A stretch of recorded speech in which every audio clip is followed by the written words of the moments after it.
യോऽന്തഃ പ്രവിശ്യ മമ വാചമിമാം പ്രസുപ്താം സഞ്ജീവയത്യഖിലശക്തിധരസ്വധാംന അന്യാംശ ഹസ്തചരണശ്രവണത്വഗാദീൻ പ്രാണാന്നമോ ഭഗവതേ പുരുഷായ തുഭ്യം.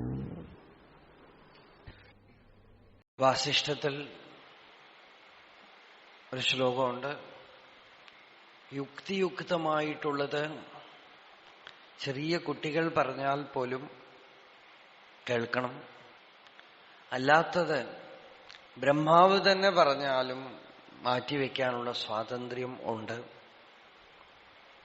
യുക്തിയുക്തമുപാദേയം വചനം ബാലകാദഭി അന്യതൃണമിവ ത്യാജ്യം അപ്യുക്തം പദ്മയോനിന.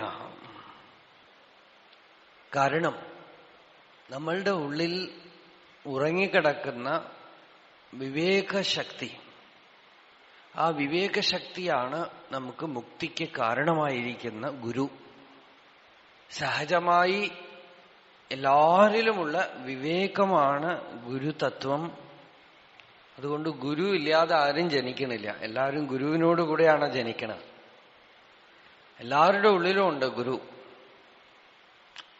ബാഹ്യമായി വെളിയിൽ ഒരു ഗുരു വരുമ്പോ അകമേക്കുള്ള ഈ വിവേകശക്തിയെ ഉണർത്തിവിടുകയും തീക്ഷ്ണമാക്കുകയും ചെയ്യുകയാണ്. കർമാനുഷ്ഠാനം കൊണ്ടും ഉപാസന കൊണ്ടും ധ്യാനം കൊണ്ടും സാത്വികമായ ഭക്ഷണം കൊണ്ടും സത്സംഗം കൊണ്ടും ഒക്കെ സംഭവിക്കുന്നത് അവസാനം ഈ വിവേകം വളരെ ഷാർപ്പാകും, ശ്രദ്ധ വളരെ കൂർത്തതായിട്ട് തീരും. അതിനാണ് ഭഗവാൻ ഗീതയിൽ ബുദ്ധിയോഗം എന്ന് പറയണത്. ആരാണോ എന്നെ പ്രേമപൂർവം ഭജിക്കുന്നത് ആ ഭക്തന്മാർക്ക് ഞാൻ ബുദ്ധിയോഗം കൊടുക്കും. ബുദ്ധിയുണ്ട് എല്ലാവർക്കും, പക്ഷെ യോഗമില്ല. ബുദ്ധി മനസ്സിനെ ചലിപ്പിക്കാൻ, ബുദ്ധി നമുക്കിപ്പോ ദ്രോഹമാണ് ചെയ്യണത്, യോഗമല്ല. ബുദ്ധി പുറം വസ്തുക്കളെ അറിയാനും സിദ്ധികൾ കാണിക്കാനും ഉള്ള മഹാവൈഭവം നമ്മളുടെ ബുദ്ധിയിലുണ്ട്. ബുദ്ധി ഭഗവാന്റെ ഒരു വിഭൂതിയാണ്. അതുകൊണ്ടാണ് യാദേവി സർവഭൂതേഷു ബുദ്ധിരൂപേണ സംസ്ഥിത. ആ ബുദ്ധിയെ സാധാരണമായിട്ട് കണക്കാക്കണ്ട. നമ്മളുടെ ശരീരത്തിൽ പ്രാകൃത പദാർത്ഥങ്ങളിൽ ഏറ്റവും പവർഫുൾ ആയിട്ടുള്ളതാണത്. അതിനെ ഉപയോഗിച്ചിട്ടാണ് ഇന്ന് നമ്മൾ എല്ലാ മാജിക്കും കാണിക്കണത്, സയൻസിന്റെ എല്ലാ മിറാക്കിൾസും. അത് ആത്മാവിനോട് ഏറ്റവും അടുത്ത് നിൽക്കുന്ന ശക്തിയാണ്. അതുകൊണ്ട് അതിന് അവിടെ നിന്നുള്ള എനർജിയൊക്കെ കിട്ടും. അതിനെ ഏതു വസ്തുവിൽ തിരിച്ചുവിട്ടാലും അതിന്റെ ജ്ഞാനം മുഴുവനും തുടച്ചെടുക്കാനുള്ള ശക്തി ബുദ്ധിക്കുണ്ട്. അതുകൊണ്ടാണ് എന്തും അത് കുറച്ച് ശ്രമിച്ചാൽ കണ്ടുപിടിക്കുന്നു.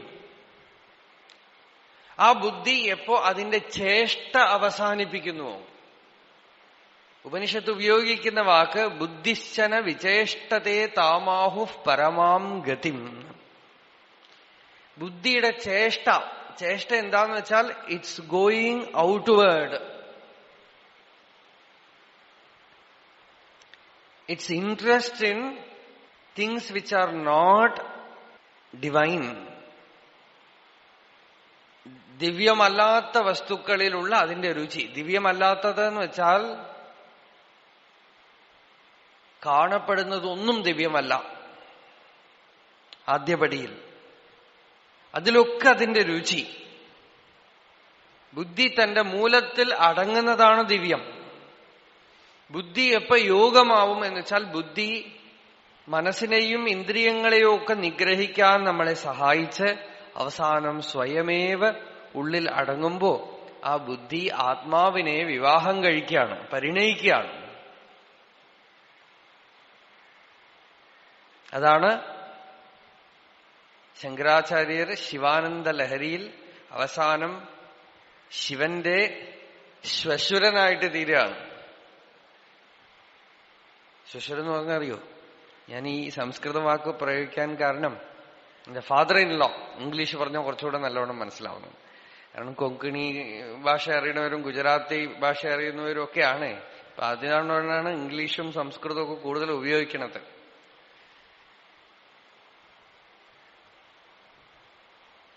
ഫാദർ ഇൻ ലോ എങ്ങനെയാണെന്ന് വെച്ചാൽ അവസാനം ശിവാനന്ദ ലഹരി അവസാനിക്കുമ്പോ പറയണത് ഭഗവാന് കന്യകാദാനം ചെയ്യുകയാണ്. ആരാണ് കന്യക?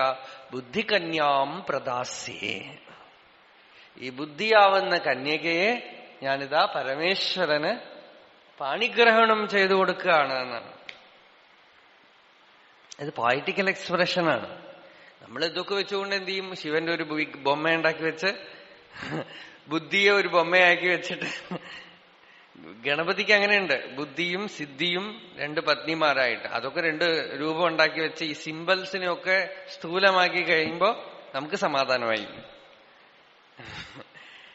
ഇങ്ങനെയാണ് എല്ലാം കേടുവരുത്തുന്നത് നമ്മളെ. ബുദ്ധികന്യയെ ഈശ്വരനെ എങ്ങനെ കൊടുക്കും? ദിവസം ബുദ്ധികന്യക ഈശ്വരനിൽ പോയി ഇല്ലാതാവുന്നുണ്ട് സുഷുപ്തിയിൽ, അല്ലേ? സുഷുപ്തിയിൽ ആ ബുദ്ധി സത്യത്തിൽ പോയി ലയിച്ച് ഇല്ലാതാവുന്നുണ്ട് ദിവസവും. ഉറക്കത്തിൽ ആർക്കെങ്കിലും ബുദ്ധിയുണ്ടോ?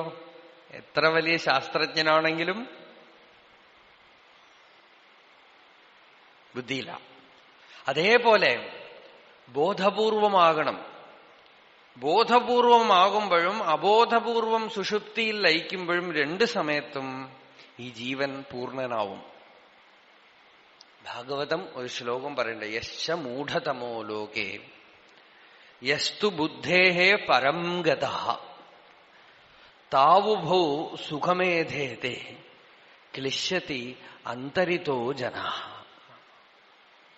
യശ്ച മൂഢതമോ ലോകേ, ഏതൊരുത്തൻ മൂഢതമനാണോ ലോകത്തിൽ, അതിന് ശ്രീധരീയം സുഷുപ്തിയിലാണ് ആ സ്ഥിതി എന്നാണ് പറയുന്നത്. അതായത് സുഷുപ്തിയിൽ ഈ മനസ്സ് ചെന്ന് ലയിക്കുമ്പോ യശ്ച ബുദ്ധേഹേ പരം ഗതഃ, സമാധിസ്ഥിതിയിൽ ജ്ഞാനസാക്ഷാത്കാര സ്ഥിതിയിൽ രണ്ടിലും സുഖമായിട്ടിരിക്കുന്നു. നമ്മൾ മൗഢ്യം എന്ന് പറയുന്ന സുഷുപ്തിയിലും, ലോകത്തിൽ സാധാരണ അങ്ങനെയാണല്ലോ വ്യവഹരിക്കുന്നത്, മൂഢനാണെങ്കിൽ പോലും സുഷുപ്തി അവസ്ഥയിൽ സുഖം അനുഭവിക്കുന്നു. പിന്നെ സാധാരണമായി ഈ ശ്ലോകത്തിന് അർത്ഥം പറഞ്ഞാൽ അല്പം പോലും ബുദ്ധി ജോലി ചെയ്യാത്ത ആള് അയാളും സുഖമായിരിക്കും, ബുദ്ധിയുടെ അതിരുവരമ്പ് കടന്ന ജ്ഞാനിയും സുഖമായിരിക്കും, നടുവിലുള്ള ആളുകളുടെ കാര്യമൊക്കെ കഷ്ടമാണ്. അതാണ് ബുദ്ധിമുട്ട് എന്ന് പറയുന്നത്. ബുദ്ധി നമ്മളെ അവസാനം മുട്ടിക്കും, അതാണ് ബുദ്ധിമുട്ട്. അപ്പോ ബുദ്ധി ലയിക്കുന്നു സുഷുപ്തിയിൽ, അല്ലേ? അപ്പോഴും സുഖമുണ്ട്, ബുദ്ധിയുടെ ചേഷ്ട അവസാനിച്ചു. ബോധപൂർവം നിങ്ങൾ വിചാരജ്ഞാനം കൊണ്ട് മനസ്സിനെ ബുദ്ധി കൊണ്ടടക്കി, അതായത് അതിന് സവിതർക്ക സമാധി എന്ന് പറയാം. അതായത് വിചാരമുണ്ട്, ഞാൻ ആരാണ്. ഓരോ വിചാരം മനസ്സിൽ വരുമ്പോഴും വളരെ ജാഗ്രതയോടുകൂടെ നിങ്ങൾ മാറി നിന്നുകൊണ്ട് ചോദിക്കണു, ഈ വിചാരം ആർക്ക് വരണു? വിചാരത്തിൽ ശ്രദ്ധയിടുന്നതിന് പകരം, വിചാരിക്കുന്നതിന് പകരം വിചാരം ആർക്കു വരുന്നു എന്ന് ചോദിക്കുമ്പോൾ വിചാരിക്കുന്നവനായ ഞാൻ വിചാരത്തിനേക്കാളും പ്രധാനമായിട്ട് തീരും. വിചാരം എനിക്കാണ് വരുന്നത്, എനിക്കാണ് ഈ ചിന്ത വരുന്നത്, എനിക്കാണ് കോപം വരുന്നത്, എനിക്കാണ്. ആ വിചാരത്തിന് പേരൊന്നും കൊടുക്കണ്ട, കോപമോ കാമമോ അസൂയയോ ദ്വേഷമോ ഒരു പേരും കൊടുക്കാതെ it is only an energy outflow. Thought energy is getting released from the heart center. അത്രയേ ഉള്ളൂ. നിങ്ങൾ കണ്ണടച്ചിരിക്കുകയോ കണ്ണു തുറന്നിരിക്കുകയോ നിശബ്ദമായി നിശ്ചലമായിട്ട് ഇരിക്കുമ്പോൾ വിചാരങ്ങൾ വന്നുകൊണ്ടേയിരിക്കുന്നു. അപ്പോ നിങ്ങൾ വിചാരത്തിന്റെ ഉള്ളിൽ കിടക്കുമ്പോ നിങ്ങളും വിചാരവും ഒന്നാണ്. അല്ലേ? നിങ്ങൾക്ക് കോപം വരുമ്പോ നിങ്ങൾ വേറെ കോപം വരെയല്ല, നിങ്ങൾ തന്നെ കോപമാണ്. നിങ്ങൾ അതിന്റെ ഉള്ളിൽ ഇറങ്ങി മുങ്ങിയിട്ടാണ് നീന്തിക്കൊണ്ടിരിക്കുന്നത്. അതിന് പകരം, അതിനാണ് വൃത്തിസാരൂപ്യം എന്ന് പതഞ്ജലി മഹർഷി പറയണത്. ഐഡന്റിഫൈയിങ് വിത്ത് തോട്ട് വേവ്സ്. വളരെ സൂക്ഷ്മ വിഷയമായതുകൊണ്ടാണ് നിർത്തി പറയണത്. ഐഡന്റിഫൈയിങ് വിത്ത് തോട്ട് വേവ്സ്. എന്തോ ടെൻഷൻ വരുന്നു, കോപം വരുന്നു,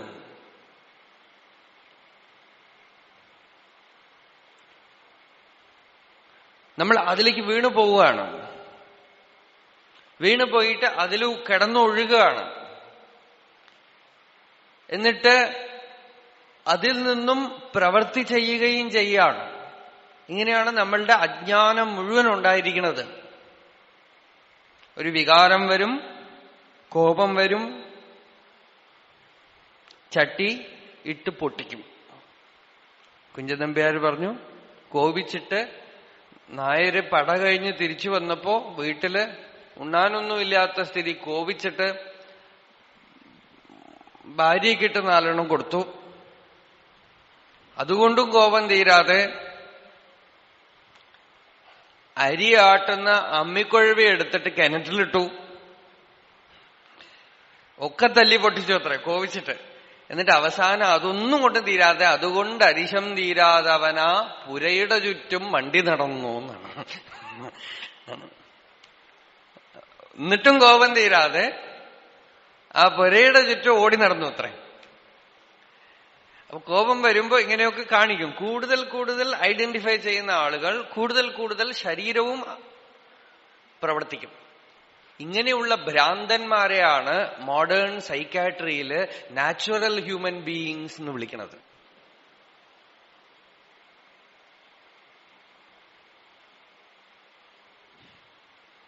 ഇങ്ങനെയൊക്കെ വേണമെന്നാണ് പറയണത്. എന്നുവെച്ചാൽ ഭ്രാന്തുണ്ടെങ്കിൽ നിങ്ങൾ നാച്ചുറലാണ്.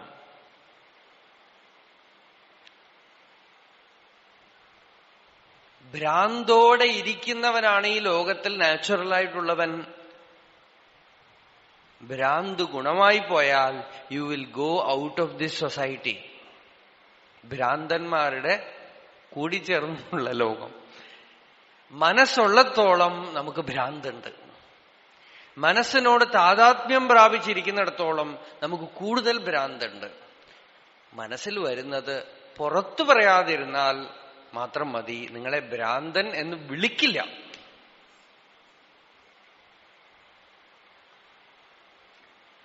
വരുന്നത് പുറത്തു പറഞ്ഞു തുടങ്ങിയാൽ നിങ്ങൾക്ക് ഭ്രാന്തൻ എന്നുള്ള ടൈറ്റിലും കിട്ടും. ഭ്രാന്തിനെ മാറ്റിയെടുക്കാൻ ആദ്യത്തെ പണി മനസ്സിൽ വരുന്ന വിചാരങ്ങളെ വിട്ടുനിന്ന് നോക്കുകയാണ്. അതിന് പേരുകൊടുക്കാതെ നോക്കുകയാണ്. എന്നിട്ട് ഈ വിചാരങ്ങൾ ആർക്ക് വരുന്നു? വിചാരിക്കുന്നവനാര്? ചിന്തിക്കുന്നവനാര്? ഹു ഈസ് ദ തിങ്കർ എന്നൊരു ചോദ്യത്തിനെ മന്ത്രം പോലെ സഹായത്തിനായിട്ട് ഉള്ളിൽ വെക്കുക. ഇത് വളരെ ഹെൽപ്പ് ചെയ്യും. ഇതെന്റെ മാർഗമല്ല, ഞാൻ കണ്ടുപിടിച്ച ഒരു ടെക്നിക്കൊന്നുമല്ല. രമണ ഭഗവാൻ ഞാനാര് എന്ന കൊച്ചു പുസ്തകത്തിൽ 21ാമത്തെ വയസ്സിൽ എഴുതി കൊടുത്തത് അവസാനം വരെ അദ്ദേഹം പറഞ്ഞുകൊണ്ടിരുന്നു, ഇതേ ഉള്ളൂ വഴിയെന്നാണ്. ഇത് പിടിച്ചോളാന്നാണ്. ജ്ഞാനവിചാരമാർഗം ഇതാണ്. ഓരോ വിചാരം വരുമ്പോഴും വിചാരത്തിന്റെ നന്മതിന്മകളുടെ പുറകിൽ പോകുന്നതിന് പകരം ഈ വിചാരം ആർക്കു വരുന്നു എന്ന് ചോദിക്കാം. അപ്പൊ എനിക്ക് വരണു. എല്ലാ വിചാരത്തിന്റെയും മൂലമായ ചിന്ത ഞാൻ എന്നതാണ്. ഞാൻ എന്ന വിചാരമില്ലാതെ മറ്റൊരു വിചാരവും വരാൻ സാധ്യമല്ല.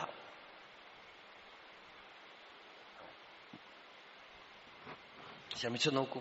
ഒരു വിചാരവും ഞാൻ എന്നുള്ളത് അതിന് പുറകിൽ ഇല്ലാതെ സാധ്യമല്ല. അതുമാത്രമല്ല, എല്ലാ വിചാരവും ഞാൻ എന്ന അഹങ്കാരത്തിന്റെ ഒരു രൂപഭേദം മാത്രമാണ്.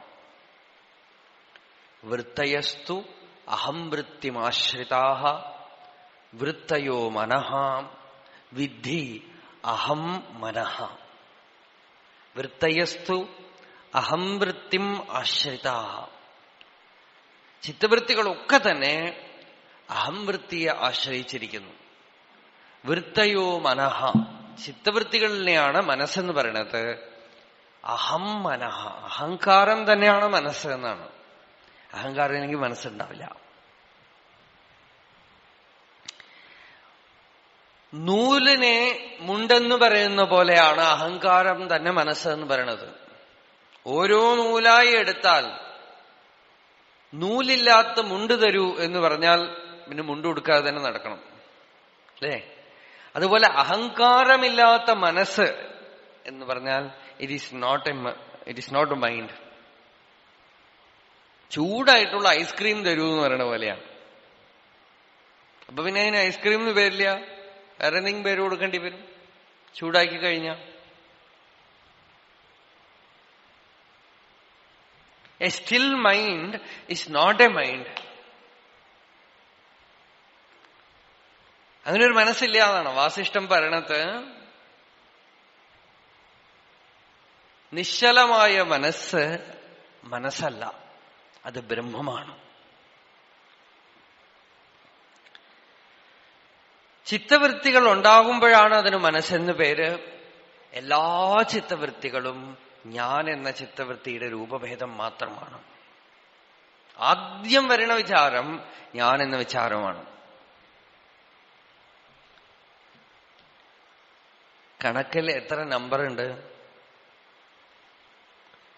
ഇതിനു മുമ്പ് ഞാൻ ആ ചോദ്യം ചോദിച്ചിട്ടുണ്ടാവും, അതുകൊണ്ട് നിങ്ങൾക്കറിയാം. കണക്കിൽ നമുക്ക് തോന്നും അനേകം അക്കങ്ങളുള്ള പോലെ തോന്നും, അല്ലേ? ഒരു ഭ്രമമാണത്. കണക്കിൽ വാസ്തവത്തിൽ ഒറ്റ അക്കമേ ഉള്ളൂ, 1 എന്നുള്ളതേ ഉള്ളൂ. വേറെ ഒരു അക്കവും ഇല്ല കണക്കില്. കണക്കത്ര അനന്തമൊന്നുമല്ല, 1 എന്നുള്ള ഒരക്കം മാത്രമേ കണക്കിലുള്ളൂ. 1 തന്നെ മറ്റൊരു 1നെ കൂട്ടി 2ന്റെ വേഷം കെട്ടുന്നു, മറ്റൊരു 1നെ കൂട്ടി 3ന്റെ വേഷം കെട്ടുന്നു, മറ്റൊരു 1നെ കൂട്ടി 4ന്റെ വേഷം കെട്ടുന്നു. ഇങ്ങനെ 1 കൂട്ടി കൂട്ടി കൂട്ടി അനന്തമായ വേഷം കെട്ടി നിൽക്കുമ്പോ നമുക്ക് അനന്തത തോന്നുന്നു, അത്രേ ഉള്ളൂ. വാസ്തവത്തിൽ 1 ഉള്ളൂ.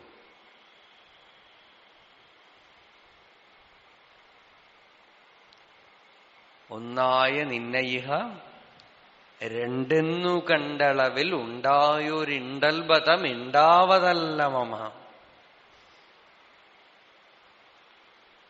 ഒന്നേ കണക്കെ വരുവാൻ നിൻ കൃപാവലികൾ. പണ്ടേ കണക്കെന്ന് പറഞ്ഞാൽ നിങ്ങൾക്ക് മനസ്സിലാവില്ല. അതിനാണ് ഒന്നേ കണക്കെ വരുവാൻ നിൻ കൃപാവലികൾ ഉണ്ടായെങ്കിലിഹ നാരായണായ നമഃ.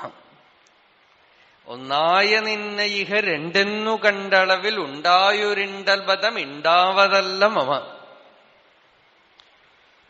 അതേപോലെ there is only one. ആ നിശ്ചലബോധത്തിൽ ഞാനെന്ന അഹങ്കാരം പൊന്തണം. ആ അഹങ്കാരം തന്നെ നീ അവൻ എന്നുള്ളതൊക്കെ ഉണ്ടാക്കുന്നു. നിശ്ചലബോധത്തിൽ അഹം ഇദം ഇതീയം കൽപ്പനാ ബുദ്ധിദോഷാത് പ്രഭവതി പരമാത്മനി അദ്വയേ നിർവികൽപ്പേ വിലസതി പ്രവിലസതി സമാധൗ അസ്യ സർവോ വികൽപ്പഃ വിലയനമുപഗച്ഛേത് വസ്തുതത്വാവദൃഷ്ട്യാം. സുസ്പഷ്ടം. ആചാര്യസ്വാമികൾ വിവേകചൂടാമണിയിൽ പറഞ്ഞു, അഹം ഇദം ഇതീയം കൽപ്പനാ ബുദ്ധിദോഷാത് പ്രഭവതി പരമാത്മനി അദ്വയേ നിർവികൽപ്പേ പ്രവിലസതി സമാധൗ അസ്യ സർവോ വികൽപ്പഃ വിലയനം ഉപഗച്ഛേത് വസ്തുതത്വാവദൃഷ്ട്യാം. ഭദ്രത്യ. അദ്വയമായ, രണ്ടില്ലാത്തതായ കേവല ബോധസ്വരൂപമായ പരമാത്മാവിൽ ഞാനെന്നും ഇതമെന്നും, ഞാനെന്നും ഈ പ്രപഞ്ചമെന്നും, ഞാനെന്നും ഞാൻ കാണുന്ന ദൃശ്യവസ്തു എന്നും രൂപത്തിൽ ഒരു മാജിക് ഷോ പുറപ്പെടുന്നു. അഹം ഇതം. ഇതെന്തുകൊണ്ടുണ്ടാവുന്നു? ബുദ്ധിദോഷാത് പരമാത്മനി. ബുദ്ധിദോഷം കൊണ്ട് എന്നാണ്, ബുദ്ധിയിൽ അജ്ഞാനം കൊണ്ട് ഉണ്ടാവുന്നു. ചെറിയ കുട്ടികളെ നിങ്ങൾ നോക്കിയാൽ അവർ ഈ ബോഡിയിൽ തന്നെ സെറ്റിലായിട്ടില്ല. ശരീരം തന്നെ ഞാനാണെന്ന് അവർക്കറിയില്ല. അവരെവിടെയോ നിൽക്കണു, ഈ ബോഡി എവിടെയോ നിൽക്കുന്നു. അവർക്ക് അവരുടെ കൈ, അവരുടെ കാല് തന്നെ ഒന്നും പിടിയില്ല. ഞാന് ഇതൊന്നും പിടിയില്ല. മറ്റൊരു കുട്ടിയെ കണ്ടാൽ ഇത് ഇന്ന കുട്ടിയാണെന്നൊന്നും അവർക്കറിയില്ല. നമ്മള് പതുക്കെ ഹിപ്നോട്ടൈസ് ചെയ്ത് അവരെ ശരീരത്തിൽ സെറ്റിലാക്കി കഴിയുമ്പോൾ നമ്മളെ പോലെ അവരും അജ്ഞാനികളായാൽ സന്തോഷമായി. പക്ഷെ അത് നിവൃത്തിയില്ല അല്ലേ? ലോകത്തിൽ വരുമ്പോ അങ്ങനെയാണ്. വന്നിട്ട് പിന്നെയും ഗോ ബാക്ക്. അദ്വയമായ വസ്തുവിൽ ഞാനെന്ന് ആദ്യം ബലം വയ്ക്കും, പിന്നെ നീ എന്നുണ്ടാവും, പിന്നെ അവൻ, പ്രപഞ്ചം. ഞാൻ എന്നുള്ള വികാരമില്ലാതെ നീ, അവൻ എന്നുള്ള വിചാരങ്ങളൊന്നും പൊന്തില്ല. ഇതൊക്കെ എപ്പോ ഇല്ലാതാവും? ബോധപൂർവം സമാധൗ അസ്യ സർവോ വികൽപ വിലയനമുപഗച്ഛേത്. നിർവികൽപമായ സമാധിയിൽ, സമാധി എന്ന് പറഞ്ഞാൽ പേടിക്കണ്ട, വിചാരം ചെയ്ത് ഉള്ളിൽ ത്രിപുടി മുടിഞ്ഞു തെളിഞ്ഞിടുന്ന ദീപം, ഉള്ളിൽ ത്രിപുടി നിശേഷം നീങ്ങി, you are absolutely alert and there is total stillness within you, where there is no I, you, he, nothing exists. ചിത്തവൃത്തികളുണ്ടെങ്കിലേ ഞാനും ഉള്ളൂ. ചിത്തവൃത്തികളില്ലെങ്കിൽ ഞാൻ എന്ന അഹങ്കാരമില്ല, ബോധമുണ്ട്. അഹങ്കാരമില്ല, അഹംബോധമുണ്ട്. അതാണ് സമാധി. അല്ലാതെ സമാധി എന്ന് വെച്ചാൽ it is not an unconscious state. ഉറക്കമല്ല, ലയമല്ല. ലയമില്ല അവിടെ, വിക്ഷേപമില്ല.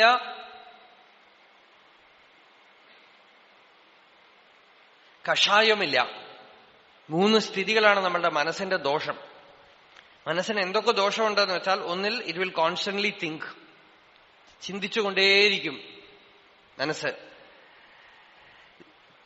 ചിന്തയിൽ നിന്നും പിടിച്ച് ഏകാഗ്രപ്പെടുത്തുകയോ വിചാരം ചെയ്യുകയോ സത്സംഗത്തിലിരുന്ന് പതുക്കെ പതുക്കെ യോഗാഭ്യാസം ചെയ്യുകയോ ഒക്കെ ചെയ്യുമ്പോ ലയിക്കാൻ പറ്റിയിട്ടില്ലെങ്കിൽ, ഇപ്പൊ സത്സംഗത്തിൽ നിങ്ങളുടെ മനസ്സിന് ചിന്തിക്കാൻ കഴിഞ്ഞിട്ടില്ലെങ്കിൽ എന്ത് ചെയ്യും? ഇങ്ങനെ ശ്രദ്ധിക്കും. പലരും കാണാം, എനിക്ക് നിങ്ങളുടെ ഒക്കെ സൈക്കോളജി ഇവിടെ ഇരുന്നാ കാണാം. ഓരോരുത്തരെയും. അപ്പൊ ചിലരുണ്ട് വളരെ സീരിയസ് ആയിട്ട്, അവർ സിൻസിയറായിട്ട് മനസ്സിലാക്കണമെന്നുണ്ട്. പാവം, അവർക്ക് ഈ സമ്പ്രദായം എങ്ങനെ ശ്രവിക്കണം എന്നൊന്നും അറിഞ്ഞിട്ടില്ലെങ്കിൽ അവിടെ മുമ്പിൽ വന്ന് ഇരുന്ന് വളരെ സ്ട്രെയിൻ ചെയ്ത് ഇങ്ങനെ കേൾക്കും, മനസ്സിലാക്കാനൊക്കെ ശ്രമിക്കും. അത് ആദ്യമായിട്ട് വരികയാണ്. അപ്പൊ ഇത് എന്താന്ന് ഒരു പിടിയില്ല. അപ്പൊ ഇങ്ങനെ ശ്രമിച്ച് ഒരു 10 മിനിറ്റ് കഴിയുമ്പോൾ നല്ലവണ്ണം ഉറങ്ങിപ്പോവും. നല്ലവണ്ണം ഉറങ്ങിപ്പോവും. എന്താന്ന് വെച്ചാൽ ചിന്തിക്കാൻ പറ്റണില്ല. ചിന്തിക്കാൻ പറ്റിയിട്ടില്ലെങ്കിൽ പിന്നെ മനസ്സെന്ത് ചെയ്യും? ലയം ഗച്ഛേത്, ലയിച്ചു പോകും. മനസ്സിന് അത് രണ്ടാണ് സാധാരണ അറിയുന്ന രണ്ട്. ഒന്നിൽ ചിന്തിക്കും, നമ്മൾ ജാഗ്രതയിൽ ചെയ്യുന്നത് അതാണ്. ചിന്തിച്ചിട്ടില്ലെങ്കിലോ പുരീതത് എന്ന് പറഞ്ഞ് നമ്മളുടെ ഉള്ളിൽ ഒരു നാഡിയുണ്ട് അത്രേ, അതിനകത്ത് പ്രവേശിക്കുമ്പോഴാണ് ഉറങ്ങണത് എന്നാണ് യോഗികളുടെ ഒക്കെ അഭിപ്രായം. ആ നാഡിയിൽ പ്രവേശിച്ചാൽ ഉറങ്ങും എന്നാണ്, ഉറങ്ങിപ്പോകും. അങ്ങനെയൊക്കെ ഉപനിഷത്തൊക്കെ പറയുന്നുണ്ട്. ആ നാഡിയിൽ പ്രവേശിച്ച് ഉറങ്ങിപ്പോകും. ഉറങ്ങരുത്, ഉണരരുതിന്നി ഉറങ്ങിടാതിരുന്നിടേണം അറിവായി. അതിനിന്ന് അയോഗ്യനെന്നാൽ പ്രണവമുണർന്നു പിറപ്പൊഴിഞ്ഞു വാഴും മുനിജനസേവയിൽ മൂർത്തി നിർത്തിടേണം. ഉണരണമിന്നി ഉറങ്ങിടേണം, ഭുജിച്ചീടണം അശനം പുണരേണമെന്നിവണ്ണം അണയും അനേക വികൽപ്പമാകയാൽ ആരുണരുവതുള്ളൊരു നിർവികാരരൂപം. നിർവികാരമാണ് നമ്മളുടെ സ്വരൂപം. അതിലൊരു വികാരവുമില്ല, ഒരു ചലനവുമില്ല. അത് നിശ്ചലമാണ്, സച്ചിദാനന്ദമാണ്, കേവല സത്തയാണ്, രണ്ടില്ലാത്ത അനുഭവമാണ്. അതിൽ ഞാനെന്ന പ്രഥമ വികാരം പൊന്തിക്കഴിയുമ്പോൾ നീ അവൻ എന്നുള്ള വികാരങ്ങളൊക്കെ വരികയും മനസ്സ് ചഞ്ചലപ്പെടുകയും ഒക്കെ ചെയ്യുന്നു. ചഞ്ചലപ്പെടുന്ന മനസ്സിനെ എന്തെങ്കിലും ടെക്നിക്ക് ഉപയോഗിച്ച് നിർത്തിയാൽ അത് ലയിക്കും. ലയത്തിനെ നിങ്ങൾ ആത്മജ്ഞാനമാണെന്നും ധ്യാനമാണെന്നും ഒക്കെ നിങ്ങൾക്ക് വേണമെങ്കിൽ ഇന്റർപ്രറ്റ് ചെയ്യാം. പക്ഷെ ജ്ഞാനത്തിന്റെയോ ധ്യാനത്തിന്റെയോ പ്രയോജനം അതിലുണ്ടാവില്ല. പലരും അങ്ങനെയാണ്. അവര് പാവം ഓരോ കമ്പനിയിലും അവിടെയും ഇവിടെയും പോയി ജോലിയൊക്കെ ചെയ്തിട്ട് ശരിക്കൊന്നും ഉറങ്ങി വളരെ കാലമായി. അപ്പൊ കുറച്ച് പ്രാണായാമമോ യോഗമോ ടെക്നിക്കോ ഒക്കെ ചെയ്ത് കഴിഞ്ഞാൽ നല്ല ഒരു സുഖം. എന്താന്ന് വെച്ചാൽ അറിയാതെ ഇത്തിരി ഉറങ്ങി. സാധാരണ ഉറക്കം പോലെയല്ല, ഉള്ളിലൊന്ന് ലയമായി. ലയമായപ്പോ വിചാരിച്ചു ഇത് തന്നെ. അങ്ങനെ അനേക വർഷങ്ങൾ നിങ്ങൾക്ക് ലയം ശീലിക്കാം, ജ്ഞാനം ഉണ്ടാവില്ല.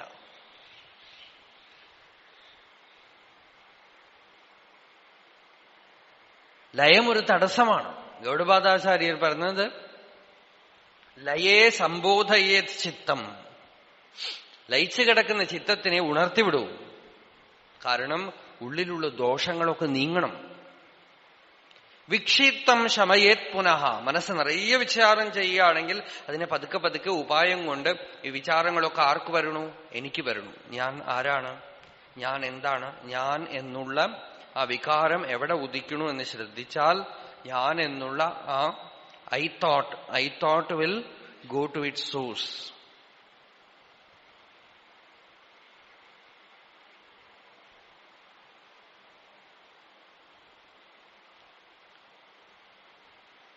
ഇങ്ങനെ ഇരിക്കുമ്പോ രണ്ടും അല്ലാത്തൊരു സ്ഥിതി വരും.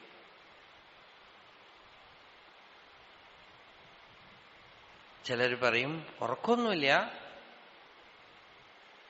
വിചാരങ്ങൾ കാര്യമായിട്ട് വരുന്നില്ല, but I don't feel any Joy, എന്തോ ഒരു ഡള്ളായിട്ടിരിക്കുന്നു.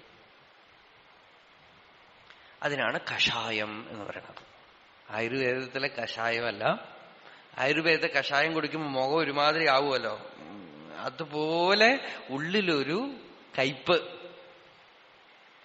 തെളിച്ചമില്ല, ക്ലാരിറ്റി ഇല്ല, ജോയ് ഇല്ല, ആനന്ദമില്ല. അതിനാണ് കഷായസ്ഥിതി എന്ന് പറയുന്നത്. ഈ മൂന്നെണ്ണവും യോഗത്തിൽ നടുവിൽ വരും.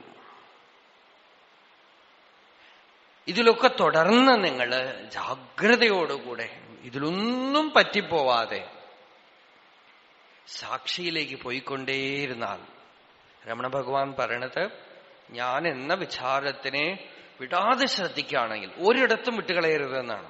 ഒരാളോടും പോയി സംശയവും ചോദിക്കാൻ പാടില്ല.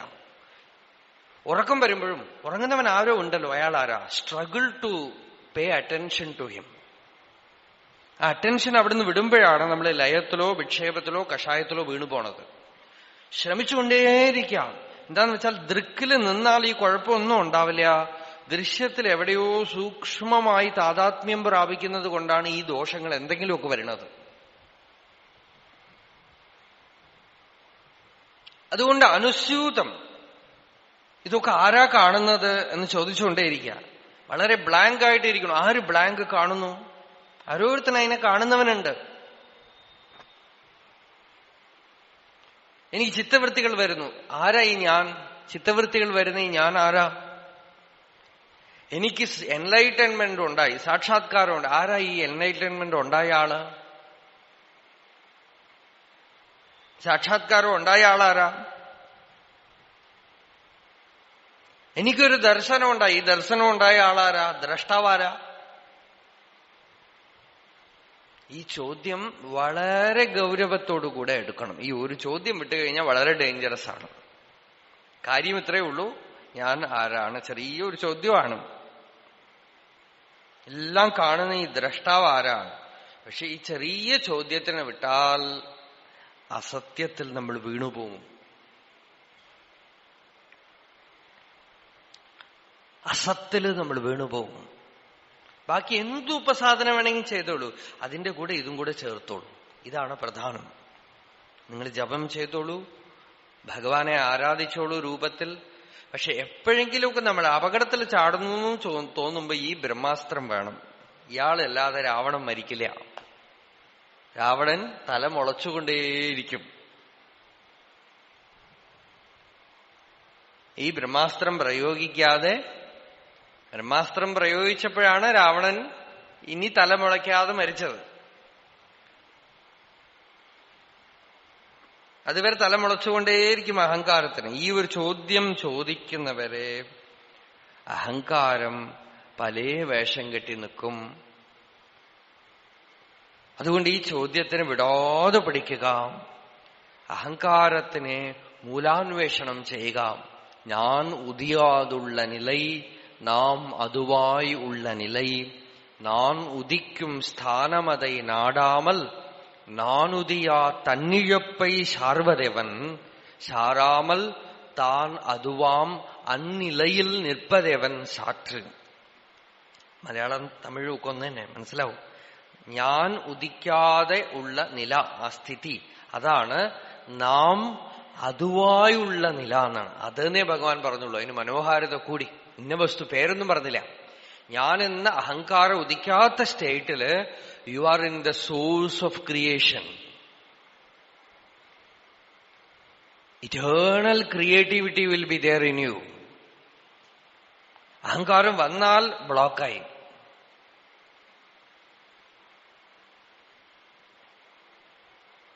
ആ ബ്ലോക്ക് നീക്ക് ആണ് ഈ പണി. ഞാൻ ഉദിക്കുന്നത് എവിടെ എന്ന് ശ്രദ്ധിച്ച് അതിന്റെ മൂലത്തിനെ അന്വേഷിച്ച് മൂലത്തിൽ നിൽക്കാനുള്ള ശക്തി വർദ്ധിച്ചുകൊണ്ടേയിരിക്കും.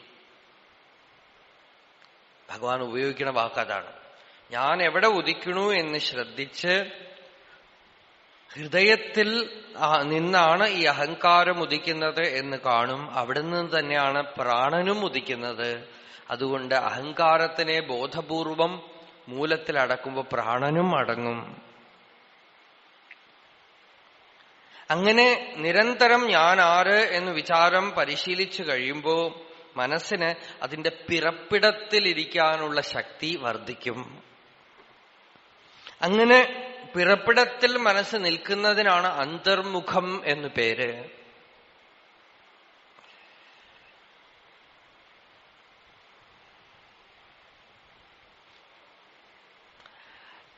ഈ വിചാരം ചെയ്യാതെ തന്നിഴപ്പൈ ശാർവത് യവൻ. ഭഗവാൻ ചോദിക്കുന്നത്, ഞാനില്ലാത്ത ആ സ്റ്റേറ്റ്, ആ യോഗസ്ഥിതിയിൽ എങ്ങനെ നിൽക്കാൻ പറ്റും ഈ വിചാരം ചെയ്യാതെ? എന്നെങ്കിലും ഈ വിചാരം ചെയ്താവണം. ഏതു മാർഗത്തിൽ വന്നാലും അഹങ്കാരത്തിനെ മൂലത്തിൽ അടക്കിക്കളയണം. ആ മൂലത്തിനെ തന്നെ ഭഗവാനായി കരുതിക്കൊണ്ട് ശരണാഗതി ചെയ്യുന്നതാണ് ഭക്തി.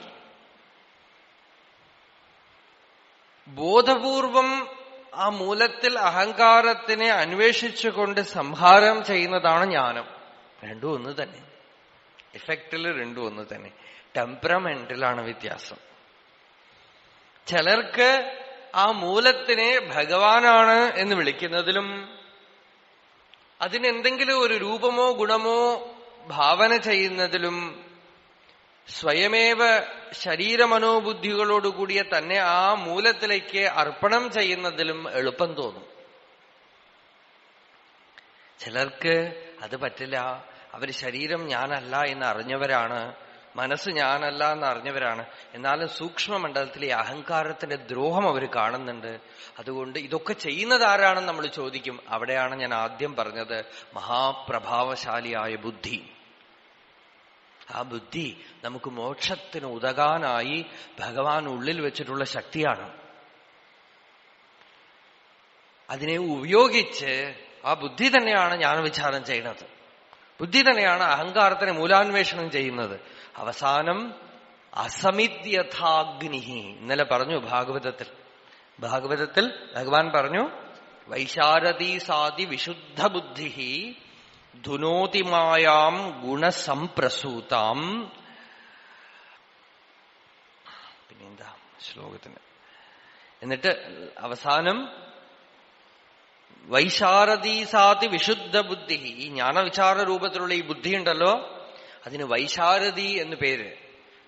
ഗുരുമുഖമായി കേട്ട അറിഞ്ഞ് ഈ ബുദ്ധി, ശാരദ എന്നുള്ള വാക്ക് അതിനാണ് വന്നത്. ശാരദ, ദേവിക്ക് ബ്രാഹ്മി, ശാരദ എന്നൊക്കെ പേര് വരാൻ കാരണം എങ്ങനെയാണ്? അതായത് it's so subtle and vast, വിശാരദമാണത്. ആ ബുദ്ധി അകമയ്ക്ക് നിരന്തരം അഹങ്കാരത്തിന്റെ മൂലാന്വേഷണം ചെയ്യുന്ന ഈ ബുദ്ധി ധുനോതി മായാം, മായയുടെ വേര് തന്നെ അഹങ്കാരമാണ്. ആ അഹങ്കാരത്തിനെ പറിച്ചെടുക്കുന്നത് കൊണ്ട് മായയെ തുടച്ചു നീക്കും. വസിഷ്ഠൻ രാമനോട് പറയുന്നത്, രാമ, സംസാരമാകുന്ന വിഷവൃക്ഷത്തിന്റെ ബീജത്തിനെ കത്തിച്ചു കളയുന്ന അഗ്നിയാണ് ഞാൻ ആര് എന്നുള്ള വിചാരം. രാമ, സ്വാത്മവിചാരോയം കോഹം സ്യാം ഇതി രൂപകഃ ചിത്ത ദുർദ്രുമ ബീജസ്യ ദഹനേ ദഹനസ്മൃത. രാമ, ഞാൻ ആര് എന്നുള്ള ഈ വിചാരം ചിത്തമാകുന്ന ദുർദ്രുമം, വിഷവൃക്ഷം, ആ വിഷവൃക്ഷത്തിന്റെ ബീജത്തിനെ ദഹിപ്പിക്കുന്ന ദഹനനാണ്, അഗ്നിയാണ്. അപ്പോ നിരന്തരം ജാഗ്രതയോടുകൂടെ ഈ വിചാരത്തിനെ അകമേ വെച്ചുകൊണ്ടിരിക്കുകയാണെങ്കിൽ, ഞാൻ എവിടെ നിന്ന് ഉദിക്കണു എന്ന് ശ്രദ്ധിക്കുകയാണെങ്കിൽ, അത് അല്പം ചലിച്ചു പൊന്തിയാൽ ജാഗ്രതയോടുകൂടെ നോക്കുകയാണെങ്കിൽ അവസാനം വാസനകളൊക്കെ കെട്ടടങ്ങുകയും ഈ അഹങ്കാരത്തിന് പുറകിൽ അഹങ്കാരം ഉദിക്കുകയും അസ്തമിക്കുകയും ചെയ്യുന്ന ഒരു അധിഷ്ഠാനം, about which we were totally unconscious in deep sleep. ഉറക്കത്തിൽ നമ്മൾ അതിൽ പോകുന്നുണ്ടെങ്കിലും ഒന്നും അറിയുന്നില്ല. ബോധപൂർവം ഈ മനസ്സ് എവിടെ ചെന്ന് ലയിക്കുകയും എവിടെ നിന്ന് പൊന്തുകയും ചെയ്യുന്നു, ആ അധിഷ്ഠാനത്തിന്റെ ദർശനം അധിഷ്ഠാനത്തിൽ തന്നെ അധിഷ്ഠാനത്തിന് തന്നെ ഉണ്ടാകുന്നു.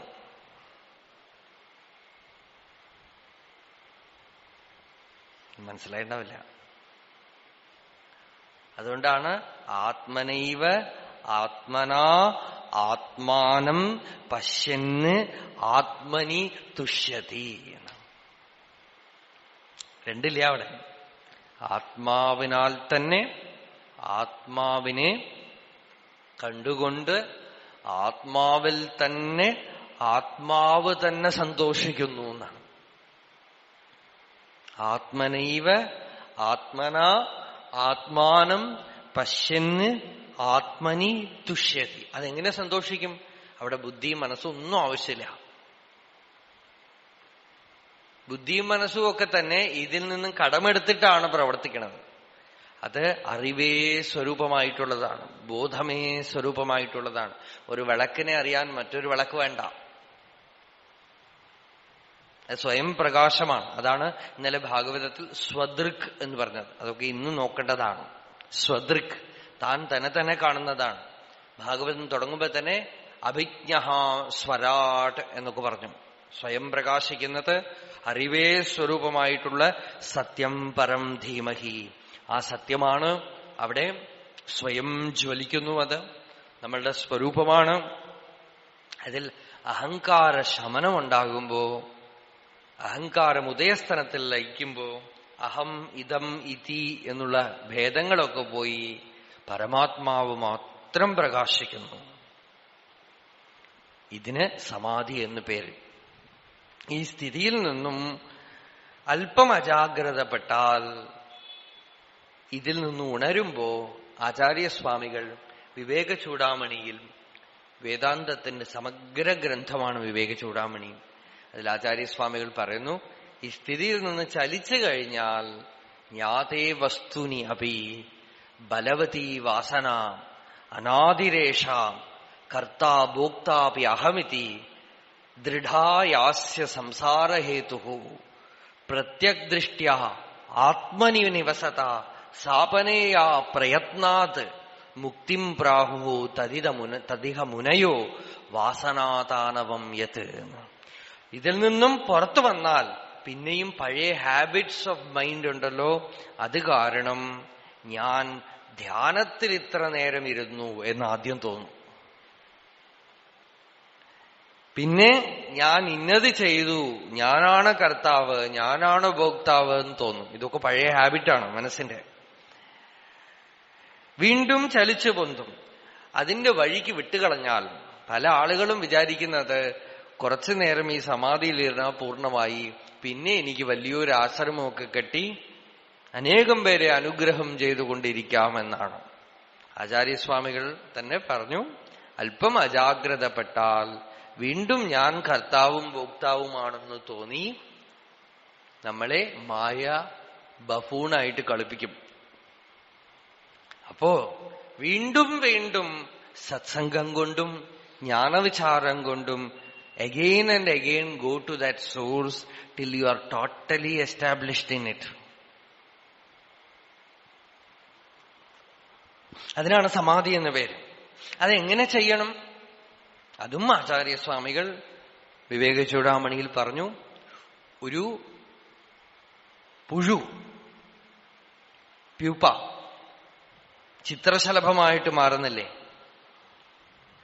അതുപോലെ അതെന്ത് ചെയ്യുന്നു? വേറെ ഒന്നും ചെയ്യാതെ ഒരു ഇലയിൽ അടച്ചു പിടിച്ചിരിക്കുന്നു. അതിനകത്ത് ആ ഇലയൊക്കെ തിന്നുകൊണ്ടിരിക്കും. അതുപോലെ ബ്രഹ്മജിജ്ഞാസയിലേക്ക് വന്നു കഴിഞ്ഞാൽ, ഈ ജ്ഞാനവിചാരത്തിൽ നമുക്ക് രുചിയും പക്വതയും ഉണ്ടായിക്കഴിഞ്ഞാൽ, അതാണ് ഇന്നലെ ഭഗവാനും ഉദ്ധവരോട് പറഞ്ഞത്, നിവൃത്തം കർമ്മ സേവേത പ്രവൃത്തം മത്പരഹ ത്യജേത് ജിജ്ഞാസായാം സംപ്രവൃത്തോ നാദ്രിയേത് കർമ്മചോദനാം. ഇതൊക്കെ സാധകന്മാർക്ക് വലിയ ഗൈഡ് ലൈൻസാണ്. നിങ്ങൾ ഈ ഉയർന്ന ബ്രഹ്മജിജ്ഞാസയിൽ ഇറങ്ങിക്കഴിഞ്ഞാൽ കൂടുതൽ കൂടുതൽ നിങ്ങളെ ചിന്തകൾ ഉണ്ടാക്കുന്നതും ആഗ്രഹങ്ങൾ ഉണ്ടാക്കുന്നതും അംബീഷൻസ് ഉണ്ടാക്കുന്നതും ആയിട്ടുള്ള കർമ്മത്തിൽ ചെന്ന് ചാടരുത്. എന്തെങ്കിലുമൊക്കെ ശരീരനിർവഹണത്തിന് ചെയ്തോളുക. ഏത് തരത്തിൽ കർമ്മം ചെയ്താലാണോ മനസ്സ് ചലിക്കാതിരിക്കുക അതുമാത്രം അത്യാവശ്യത്തിന് ചെയ്തോളുക. പിന്നെന്തു വേണം? ക്രിയാന്തരാസക്തിം അപാസ്യ കീടകോ ധ്യായൻ യഥാലിം ഹി അലിഭാവമൃച്ഛതി തഥൈവ യോഗി പരമാത്മതത്വം ധ്യാത്വാ സമായാതി തദേകനിഷ്ഠയാ. ബാക്കിയുള്ള അൺനെസസറി നോൺ എസെൻഷ്യൽ ആയിട്ടുള്ള കർമ്മത്തിൽ മനസ്സിനെ കൊണ്ടിടുന്നതിന് പകരം കുറച്ചു കുറച്ചായിട്ട് പിൻവലിഞ്ഞ് ഏകാന്ത സ്ഥലങ്ങളിൽ ഇരുന്നുകൊണ്ട് ഈ ജ്ഞാനാഭ്യാസത്തിനെ ചെയ്യുക. പുഴു പൂമ്പാറ്റയായിട്ട് മാറുന്ന പോലെ പരമാത്മതത്വത്തിനെ നിരന്തരം ധ്യാനം ചെയ്ത് യോഗിയും സമാധിസിദ്ധനായിട്ട് തീരും. അയാൾക്ക് സമാധി സഹജം, ശ്വാസപ്രശ്വാസം പോലെ നാച്ചുറലായിട്ട് തീരും. വളരെ ജാഗ്രതയായിട്ടിരിക്കണം. ഇതിൽ അജാഗ്രത കാണിച്ചാലോ, ദുസ്സംഗമുണ്ടായാലോ, ആഹാരമശുദ്ധമായാലോ, വ്യവഹാരത്തിൽ കാമനകൾ വന്നാലോ ഒക്കെ നമ്മള് ഈ സോഴ്സിൽ നിന്നും ചലിച്ചു പോകും. ചലിച്ചു പോകുമ്പോ എന്താ കുഴപ്പം എന്ന് കണ്ടുപിടിച്ച് you have to come back. അതിനൊക്കെ ഈ അമ്മയുടെ അനുഗ്രഹം വേണം. ആത്മാത്വം ഗിരിജാമതിഹി. ബുദ്ധി നല്ല തെളിച്ചത്തോടെ ഇരിക്കണം, ശാന്തമായിരിക്കണം. അനാവശ്യ വസ്തുക്കളിൽ ബുദ്ധിക്ക് ഇൻട്രസ്റ്റ് ഉണ്ടാവാൻ പാടില്ല. അങ്ങനെയൊക്കെ ആവുമ്പോൾ പവർഫുൾ ആവും. ആഹാരം വളരെ സാത്വികമായിരിക്കണം. അങ്ങനെയൊക്കെ ആണെങ്കിൽ ബുദ്ധിക്ക് സാത്വികത ഉണ്ടാവും. അല്ലെങ്കിൽ ബുദ്ധിക്ക് പവറൊക്കെ ഉണ്ടാവും. മാംസം ഭക്ഷിച്ചാലും മദ്യം കുടിച്ചാലും ബുദ്ധിക്ക് പവറുള്ള ആളുകളുണ്ട്. അവർക്ക് ചിലപ്പോൾ അതൊക്കെ കുറച്ച് കഴിച്ചാലേ ബുദ്ധിക്ക് പവർ വരുള്ളൂ. പക്ഷെ അത് വേറെ ശക്തിയാണ്. അത് ഇതിന് പറ്റില്ല. ഈ സൂക്ഷ്മ വിചാരത്തിന് പറ്റില്ല. ഈ സൂക്ഷ്മവിചാരത്തിന് എല്ലാവിധത്തിലും ബുദ്ധിയെ യോഗത്തിന് പരിഭാഗപ്പെടുത്തിയാൽ ബുദ്ധി നമുക്ക് കൂട്ടുനിൽക്കുകയും പതുക്കെ പതുക്കെ പതുക്കെ നമ്മളെ കോട്ടയ്ക്കകമേറി സുഖിപ്പാൻ വരം താം. കൂട്ടക്കൊട്ടോടുകൂടി കോട്ടയ്ക്കകമേറി സുഖിച്ചിരിപ്പാൻ വരം താം. നാരായണ ഗുരുസ്വാമിയുടെ ഒരു പാട്ടാണ്. തട്ടിത്തട്ടിക്കൂട്ടി പെരുവെളി അതിലാക്കുവാൻ. അദ്ദേഹം തന്നെ എന്തോ ഒരു കൺഫെഷൻ മാതിരിയാണത്. സുബ്രഹ്മണ്യ സ്തോത്രത്തിൽ നാരായണ ഗുരുസ്വാമി പറയണത്, ഒരു സ്റ്റേജില് അദ്ദേഹം നിർത്തി ഇറങ്ങി വരികയാണ്. അതുപോലെ തോന്നും ആ ശ്ലോകം കണ്ടാൽ. അദ്ദേഹം പറയണത് സത്യമൊക്കെ തെളിഞ്ഞു, നല്ലവണ്ണം തെളിഞ്ഞു. സ്പഷ്ടം നിലാവങ്ങ് നീങ്ങി, ദിനകരൻ ഉദയം ചെയ്തു, ചന്ദ്രൻ മറഞ്ഞു, തട്ടിത്തട്ടിക്കൂട്ടി പെരുവെളി അതിലാക്കുവാൻ പിന്നെയാട്ടെ എന്നാണ്. ഇനി കുറച്ചുകൂടെ പണിയുണ്ട്. എന്താ പണിയെന്ന് വെച്ചാൽ, സ്പഷ്ടം നിലാവങ്ങു നീങ്ങി, ചന്ദ്രൻ പോയി. ചന്ദ്രൻ എന്ന് വെച്ചാൽ മനസ്സാണ്. എപ്പോഴും ചന്ദ്രൻ എന്ന് പറഞ്ഞാൽ മനസ്സാണ്. മനസ്സ് പോയി. ദിനകരൻ ഉദയം ചെയ്തു, ബോധം നല്ലവണ്ണം തെളിഞ്ഞു. ഇനിയൊരു പണിയുണ്ട്. എന്താ? ബാക്കിയിരിക്കുന്ന മനസ്സിനെയും കൂടെ ആ ആത്മാനുഭവം കൊണ്ട് പരിഭാഗപ്പെടുത്തി നിരന്തര സമാധിയിലിരിക്കണം. അതിന് പിന്നെയാട്ടെ എന്നാണ്. എന്താന്ന് വെച്ചാൽ അതിലിരുന്നാൽ ഇനി വ്യവഹാരമൊന്നും നടക്കില്ല. അപ്പൊ ഇനിയിപ്പോ എന്തിനാ ഈ സ്ഥിതിയിൽ നിന്ന് ഇറങ്ങി വരണതെന്ന് വെച്ചാൽ, കഷ്ടം ദീനം പിടിച്ചോ മതിരയതു കുടിച്ചോ കിടക്കുന്ന ലോകർക്കുത്തിഷ്ടോത്തിഷ്ട ശീഘ്രം നദിയിൽ മുങ്ങുവാൻ കാലമായി വന്നിരിപ്പോൾ. കഷ്ടം ദീനം പിടിച്ചോ, പലവിധത്തിലുള്ള വ്യാധിയും പിടിച്ച് മതിരയതു കുടിച്ചോ കള്ളും കുടിച്ച് നടക്കുന്ന ഈ ലോകരെ കാണുമ്പോ കരുണ തോന്നിപ്പോയി എന്നാണ്. ആ കാരുണ്യം ജ്ഞാനികൾക്കൊരു ചെറിയ ദൗർബല്യമാണ്. കഷ്ടം ദീനം പിടിച്ചോ മതിരയതു കുടിച്ചോ കിടക്കുന്ന ലോകർക്ക് ഉത്തിഷ്ടോത്തിഷ്ട ശീഘ്രം. അവരെയൊക്കെ ഒന്ന് വഴി കാണിക്കാനും മാർഗം കാണിക്കാനും ആ കർമ്മത്തിന്റെ നദിയിലേക്ക് ഒന്ന് ഇറങ്ങാനും ഇത്തിരി കാലമായി വന്നിരിപ്പോൾ, സമയമായി.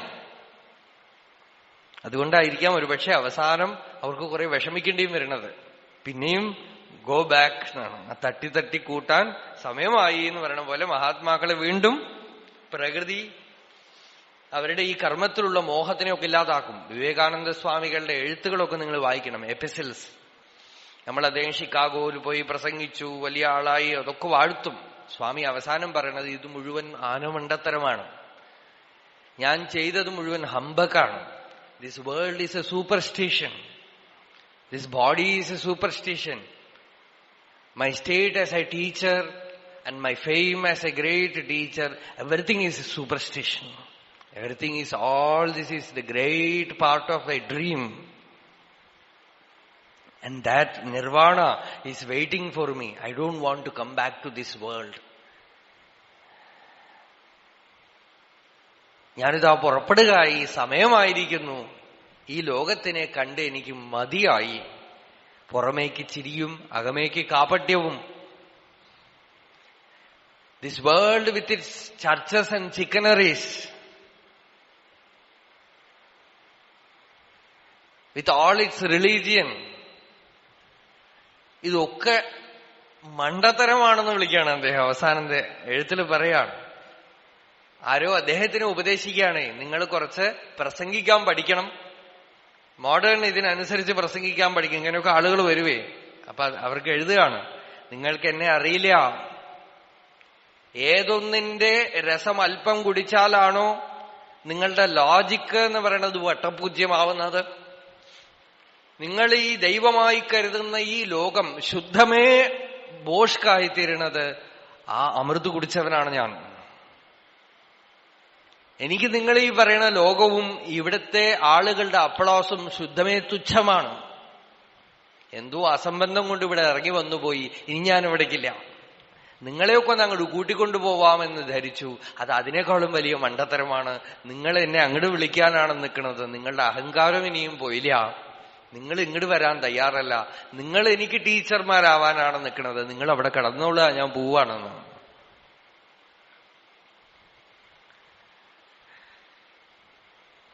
മഹാത്മാക്കൾക്കും അവസാനം ചിലപ്പോ പ്രകൃതി പഠിപ്പിക്കും, ഇവിടെ ഒന്നും ചെയ്യാനില്ല,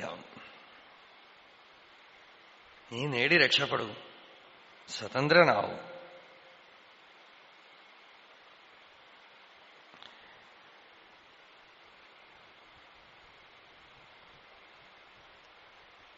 അപ്പോ പ്രകൃതി മുഴുവൻ ഉപയോഗിച്ച് പതുക്കെ പതുക്കെ പ്രകൃതി എന്നിലാണ് ഇരിക്കുന്നത്, ഞാൻ പ്രകൃതിയിലല്ല.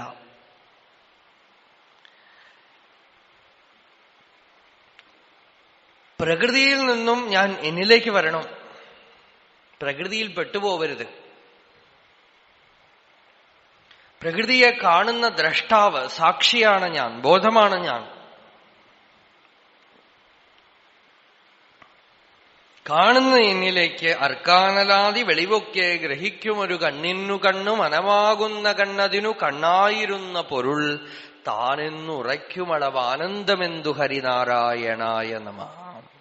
ആ താനായ വസ്തു, സാക്ഷിയായ വസ്തു, പ്രജ്ഞാനം, അതിൽ നിലയ്ക്കുന്നതിനാണ് സമാധി എന്നു പേര്.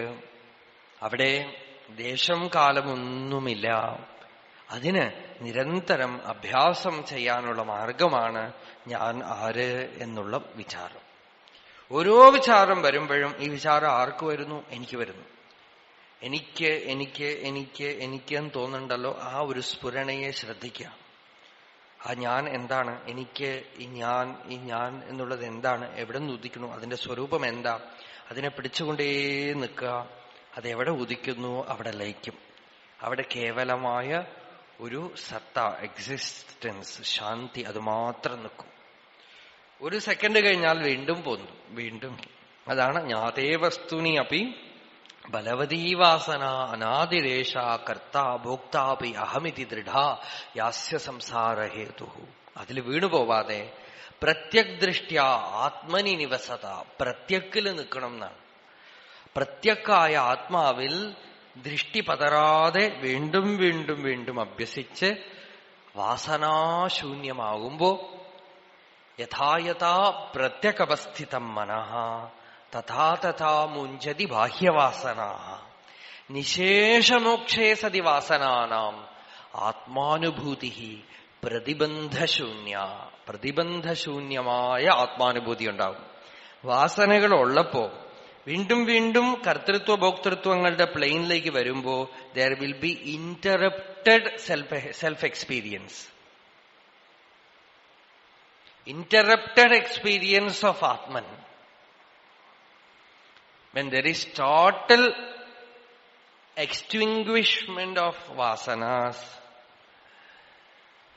elimination of vasanas, there will be uninterrupted atmanubhava. ഇപ്പോഴും നമുക്ക് ആത്മാനുഭവമുണ്ട്. നമ്മളൊക്കെ ഇപ്പൊ നിങ്ങൾ കേട്ടുകൊണ്ടിരിക്കുന്നത് തന്നെ ആത്മാനുഭവത്തിലാണ്. പക്ഷെ വിചാരങ്ങൾ ഇടയ്ക്കിടയ്ക്ക് വന്ന് അതിൽ പൊല്യൂഷൻ ഉണ്ടാക്കിക്കൊണ്ടിരിക്കുന്നുണ്ട്. വിചാരങ്ങൾ കുറയുന്തോറും അനുഭവം കൂടും. വിചാരങ്ങളും വാസനകളും കറപ്ഷൻ ചെയ്യാതെ ഇരിക്കുമ്പോൾ ശുദ്ധമായ പ്രജ്ഞാനത്തിന്റെ അനുഭവം ഉണ്ടാവും. അത് സഹജമാണ്. അവിടെ പ്രതിബന്ധമില്ല. നമ്മളുടെ സത്സംഗം എന്തെങ്കിലും അറിയാനുള്ള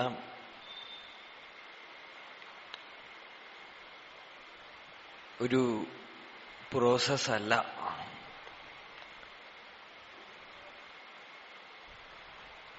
പിന്നെ എന്തിനാണ് സത്സംഗം? സത്സംഗത്തിന്റെ പ്രയോജനം എന്താണ്? സംയമം ആണ് സത്സംഗത്തിന്റെ പ്രയോജനം. ഭാഗവതത്തിലെ സൂതനോട് ഭാഗവത കഥ പറയാൻ ശൗനക മഹർഷി ചോദിക്കുമ്പോ സൂതൻ 7 ദിവസത്തിലാണ് ഭാഗവത കഥ പറഞ്ഞത് എന്ന് പറഞ്ഞിട്ടില്ല. പരീക്ഷത്തിന് ശ്രീ ശുകബ്രഹ്മ മഹർഷിയാണ് 7 ദിവസത്തിൽ ഭാഗവത കഥ പറഞ്ഞത്. സൂതൻ എത്ര ദിവസം പറഞ്ഞിട്ടുണ്ടാവും എന്നറിയില്ല.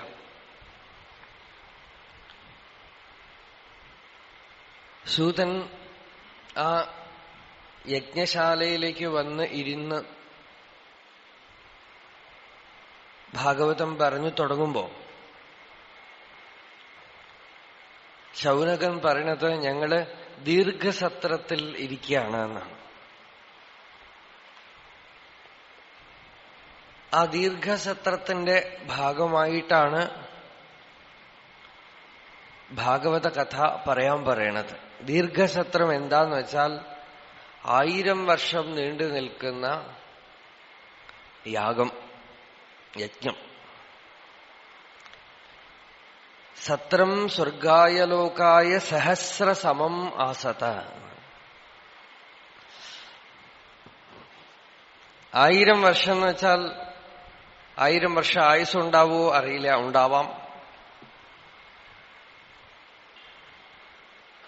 പരമ്പരയായിട്ട് ആ സത്രത്തിൽ തന്നെ ഇരിക്കുകയായിരിക്കാം. എന്തിനാ ഇത്രയും ദീർഘമായൊരു സത്രം ഇട്ടുകൊണ്ടിരിക്കുന്നത് എന്ന് വെച്ചാൽ, മനസ്സ് ഇത് വിട്ട് പുറത്തു പോയാൽ അവിടെ ഒരാൾ നടക്കുന്നുണ്ട്, അയാൾ പിടിച്ചോണ്ട് പോകും.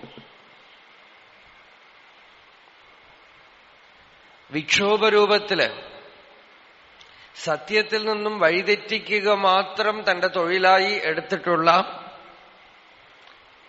കലി അവിടെ നടക്കുന്നു. അയാൾ പിടിച്ചുകൊണ്ടുപോകും. അതുകൊണ്ട് അയാളെ പേടിച്ചിട്ടാണ് ഞങ്ങൾ ഇവിടെ ദീർഘസത്രം ഇട്ടുകൊണ്ടിരിക്കുന്നത് എന്നാണ്. കലിമാഗതമാജ്ഞായ ക്ഷേത്രേസ്മിൻ വൈഷ്ണവേ വയം ആസീനാഹ ദീർഘസത്രേണ കഥായാം സക്ഷണാ ഹരേഹേ. കലി എന്ത് ചെയ്യും? സത്വഹരം പുംസാം. രണ്ടർത്ഥമാണ്. ഒന്ന് സത്വഗുണത്തിനെ ഇല്ലാതാക്കി തീർക്കും. മറ്റൊന്ന് he will make you forget your sattva existence. ശരീരമാണെന്ന് വിശ്വസിപ്പിച്ച് നമ്മളുടെ സത്യത്തിന്റെ രുചിയെ എടുത്തു കളയും. കുറേയധികം നമ്മള് if we indulge in such things, slowly you will lose the taste of your real nature. അപ്പൊ എന്താവും? എപ്പോഴും നമ്മൾ കാണുന്നത് ടിവിയും സിനിമയും അഡ്വർടൈസ്മെന്റ്സും ആളുകളുടെ സംവാദവും നിറഞ്ഞു നിൽക്കുന്ന ഒരു ലോകമാണ്. ഈ ലോകത്തിൽ നിന്നും രക്ഷപ്പെടാൻ പറ്റില്ല. ആ ലോകത്തിൽ നമ്മൾ പെടുന്നത് അതിനെ ശ്രദ്ധിക്കുന്നത് കൊണ്ടാണ്. രാമകൃഷ്ണ പരമഹംസർ പറയുന്ന പോലെ വള്ളം വെള്ളത്തിൽ കിടക്കട്ടെ കുഴപ്പമില്ല, പക്ഷെ വെള്ളം വള്ളത്തിൽ കയറിയാൽ വള്ളം മുങ്ങും. വെള്ളത്തിന്റെ സ്ഥാനം വെള്ളം തന്നെയാണ്. നമ്മളുടെ സ്ഥാനം ലോകം തന്നെയാണ്. ലോകത്തിലാണ് ജനിച്ചിരിക്കുന്നത്. അതൊക്കെ ഫാക്റ്റാണ്. But it is not truth. Fact is different from truth. രണ്ട് വ്യാവഹാരികം പാരമാർത്ഥികം എന്ന് പറയും വേദാന്തത്തിൽ. വ്യാവഹാരികം എന്ന് വെച്ചാൽ ഇറ്റ് ഈസ് ഫാക്ട്. ഊണ് കഴിക്കണം, ഊണ് കഴിക്കാതെ ജീവിക്കാൻ പറ്റുമോ? It is a fact. But it is not truth. നിങ്ങൾ എത്ര ഊണ് കഴിച്ചാലും നിങ്ങൾ ജീവിക്കില്ല, ചത്തുപോകും. എത്ര കാലമായി ഊണ് കഴിക്കണോ? എല്ലാവരും ഊണ് കഴിക്കണവരൊക്കെ ജീവിച്ചുകൊണ്ടേ ഇരിക്കണ്ടോ? But relatively it is a fact. കുറച്ചു കഴിഞ്ഞാൽ വിശക്കും, ഊണ് കഴിക്കണം. അതേപോലെ ലോകത്തിൽ ജീവിക്കുന്നു, അത് വ്യാവഹാരികമാണ്. Relatively it is fact.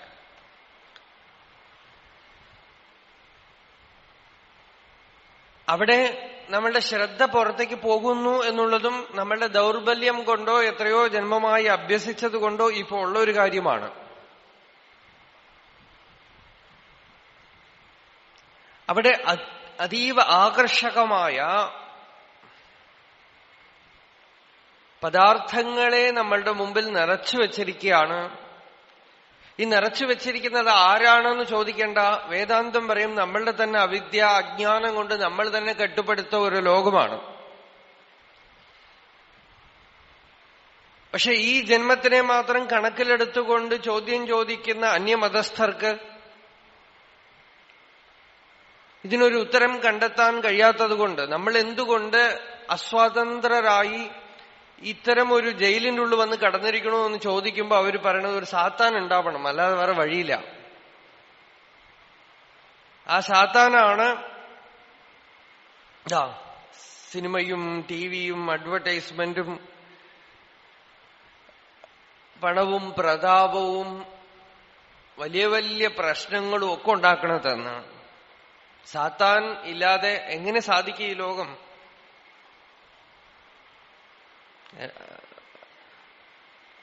ഒരു പാതിരി പള്ളിയിലേക്ക് പ്രസംഗിക്കാൻ പോകുമ്പോ ഒരു കുഴിയിൽ ഒരാൾ നിലവിളിക്കണം.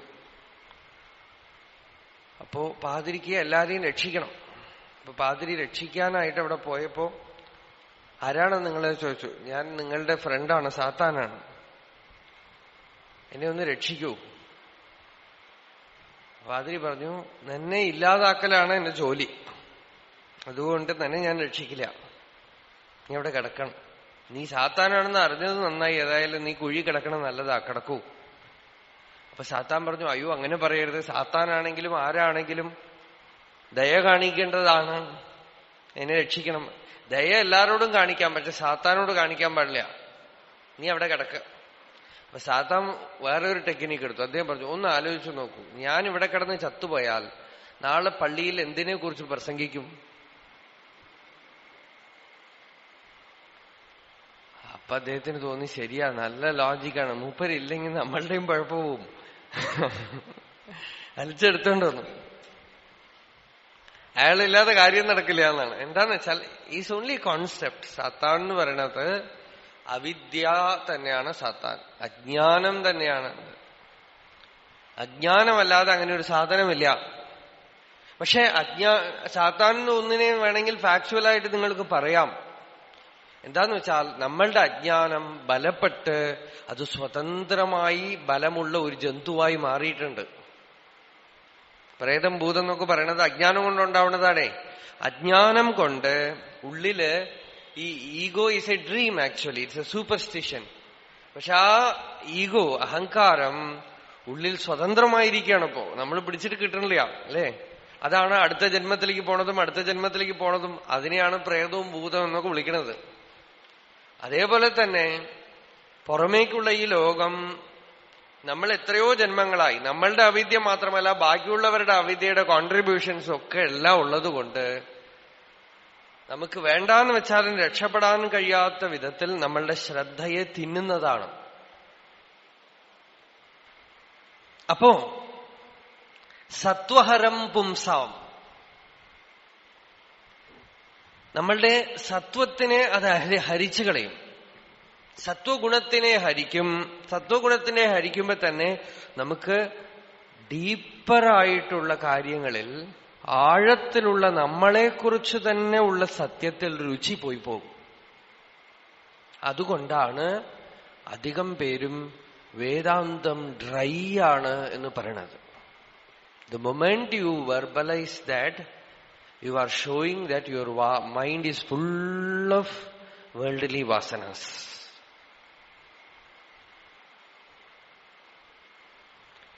നമ്മൾ വിചാരിക്കുന്നത് വേദാന്തം ഡ്രൈ ആണ്, ഭക്തി വികാരപൂർണമാണ്, ആനന്ദമാണെന്നൊക്കെ പറയുമ്പോ നമ്മളുടെ ഭക്തി നമ്മളുടെ ലൗകികത്തിന്റെ വെറും വേറെ ഒരു രൂപം മാത്രമാണ്. നമ്മൾ ഭക്തി എന്ന് പറയണത് നമ്മളായിട്ടൊന്നിന് പേര് കൊടുത്തിട്ട് അതിന് ഭക്തി എന്ന് പറയാണ്. അത് മഹാത്മാക്കൾ ഭക്തിയാണെന്ന് അവര് സമ്മതിക്കില്ല. അതുകൊണ്ടാണ് മഹത് അനുഗമലഭ്യാ ഭക്തിരേവാത്ര സാധ്യ എന്ന് ഭാഗവതത്തിനെ ഉദ്ധരിച്ചുകൊണ്ട് ഭട്ടതിരി പറഞ്ഞത്. നമ്മളുടെ ഭക്തി എന്താ? ഒരു സ്വാമിയെ സൃഷ്ടിക്കണം. ആ സ്വാമിയെ സൃഷ്ടിച്ച് ആ സ്വാമിക്ക് നമുക്ക് ഇഷ്ടപ്പെടുന്ന സ്വർണ്ണാഭരണങ്ങളൊക്കെ അണിയിക്കണം, പട്ടുവസ്ത്രം അണിയിക്കണം, കല്യാണം കഴിച്ചു വെക്കണം, സ്വാമി ആരുടെത്തെങ്കിലും ശണ്ട കൂടിയതായിട്ട് കഥയുണ്ടാക്കണം, നമുക്ക് ഇഷ്ടപ്പെടുന്ന പലഹാരങ്ങളൊക്കെ സ്വാമിക്ക് നിവേദിച്ചിട്ട് സ്വയം ശാപ്പിടണം.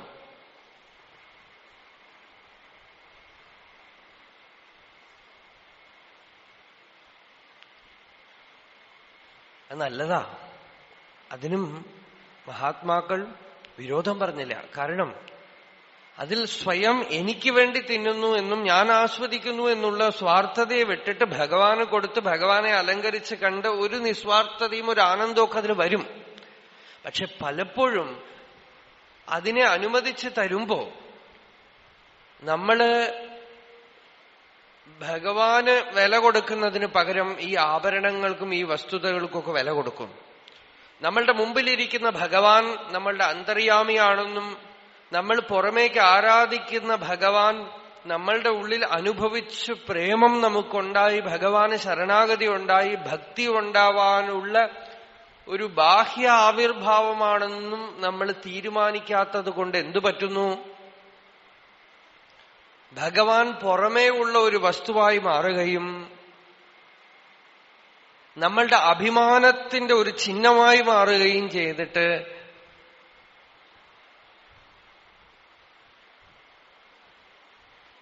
നമ്മൾ വഴിതെറ്റാൻ ഭഗവാൻ പോലും ഒരു കാരണമായിട്ട് തീരുന്നു.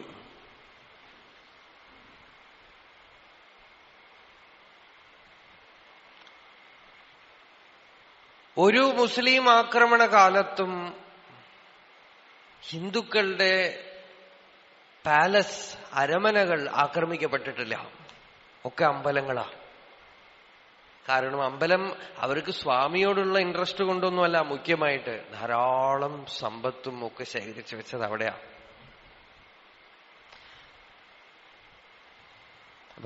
പോട്ടെ. അപ്പോ നമ്മളുടെ മനസ്സ് പുറമേക്ക് പോകുമ്പോ, പുറം വസ്തുക്കളിലേക്ക് പോകുമ്പോ അത് നമ്മളുടെ മനസ്സിനെ പിടിച്ചു കൊണ്ടുപോകും. നമുക്ക് കാണാം, നമ്മളുടെ ദൈനംദിന ജീവിതത്തിൽ കാണാം, it becomes very very difficult for us to go deep. ശാന്തിയോടെ ഇരിക്കാൻ ഒരുപാട് വിഷമം നമ്മൾ തന്നെ സൃഷ്ടിച്ചു വെച്ചിട്ടുണ്ട്. ഒരുപാട് വിഷമം സൃഷ്ടിച്ചു വെച്ചിട്ടുണ്ട്. സാമൂഹിക ജീവിതത്തിലും ഒരുപാട് വിഷമങ്ങൾ സൃഷ്ടിച്ചു വെച്ചിട്ടുണ്ട്. അതൊക്കെ പുറമേക്ക് നമ്മൾ തന്നെ അംഗീകരിച്ച നെഗറ്റീവ് വാല്യൂസ് കാരണമാണ്. അത് കാരണം നമ്മളുടെ മനസ്സ് പുറത്തേക്ക് പോകുന്നു, പുറത്തുള്ള വസ്തുക്കൾ പിടിച്ചുകൊണ്ടുപോകും. അതാണ് സത്വഹരം പുംസാം. മനുഷ്യരുടെ സത്വഗുണത്തിനെ ഹരിക്കുന്ന വസ്തുക്കൾ ചുറ്റും ഇരിക്കുന്നു. അതിനോടൊക്കെ ശണ്ട കൂടി ജയിക്കുമ്പോഴേക്കും നമ്മളുടെ ആയുസ് പോയി പോകും. TV നോക്കരുത്. ഇപ്പൊ ഞാൻ ആ പറയണതേ നിർത്തിയിരിക്കുകയാണ്. എന്താന്ന് വെച്ചാൽ പറയും തോറും ഞാൻ നിങ്ങളെ TV ഓർമ്മിപ്പിക്കുകയാണ്.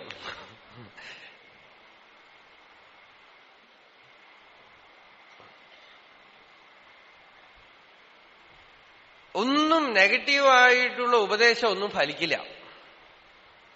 നല്ലത് എന്താന്ന് വെച്ചാൽ അതിന്റെ നടുവിലൊക്കെ ഇരുന്നോളൂ.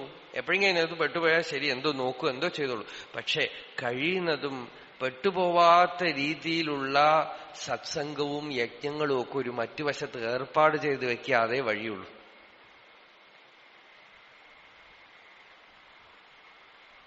അതിനു വേണ്ടിയിട്ടാണ് സൂതൻ പറയണത്, ഈ ദീർഘസത്രം ഏർപ്പാട് ചെയ്ത് ഞങ്ങളിതാ ഭഗവത് കഥാശ്രവണവും സത്സംഗവും ഒക്കെ ആയിട്ട് ഇതാ ഇരിക്കുകയാണ്.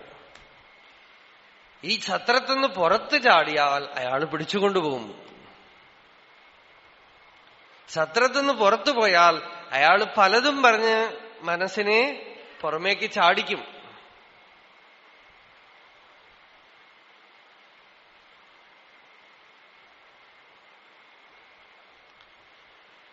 ആദ്യം നമുക്ക് വേണ്ടത് സത്സംഗത്തിനോടും വേദാന്തത്തിനോടും ഭക്തിയോടും ജ്ഞാനത്തിനോടും ഉള്ള ഉയർന്ന ഭാവമാണ്.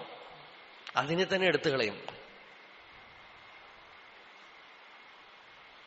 അതിനോടുള്ള ബഹുമാനം നിങ്ങൾക്ക് പോയി കഴിഞ്ഞാൽ അതിന്റെ, നിങ്ങളിപ്പോ ഈ സത്സംഗത്തിൽ ഇരിക്കുന്നുണ്ടല്ലോ, ഇതിൽ കേൾക്കുന്നതിനേക്കാളും ഇതിൽ വല്ല ശ്ലോകം പഠിക്കുന്നതിനേക്കാളും ഒക്കെ ഏറ്റവും മുഖ്യം ഇതിനോടുള്ള ആദരവാണ്. 90% ആദരവും ഒരു 10% ഉള്ളൂ നിങ്ങളുടെ പരിശ്രമവും മറ്റുമൊക്കെ.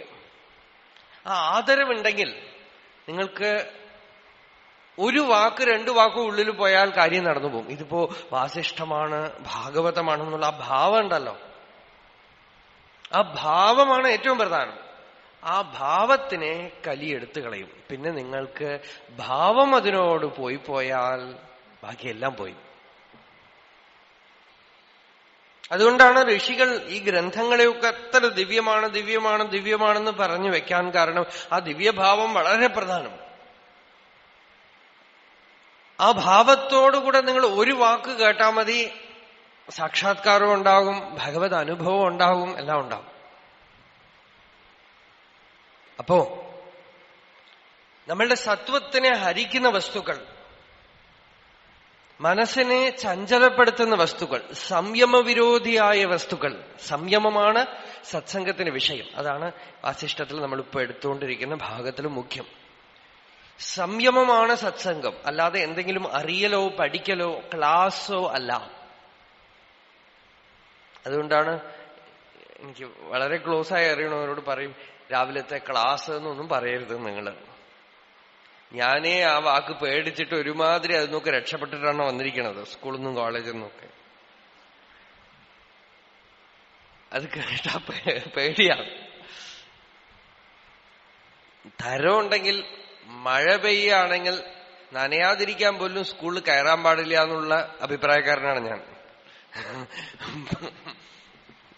ഇനി എന്റെ കാര്യത്തില് ക്ലാസ് വേണ്ട. നമുക്ക് സത്സംഗം ക്ലാസ്സല്ല, സംയമമാണ്. എന്തെങ്കിലും മനസ്സിലാക്കലല്ല, സംയമമാണ്.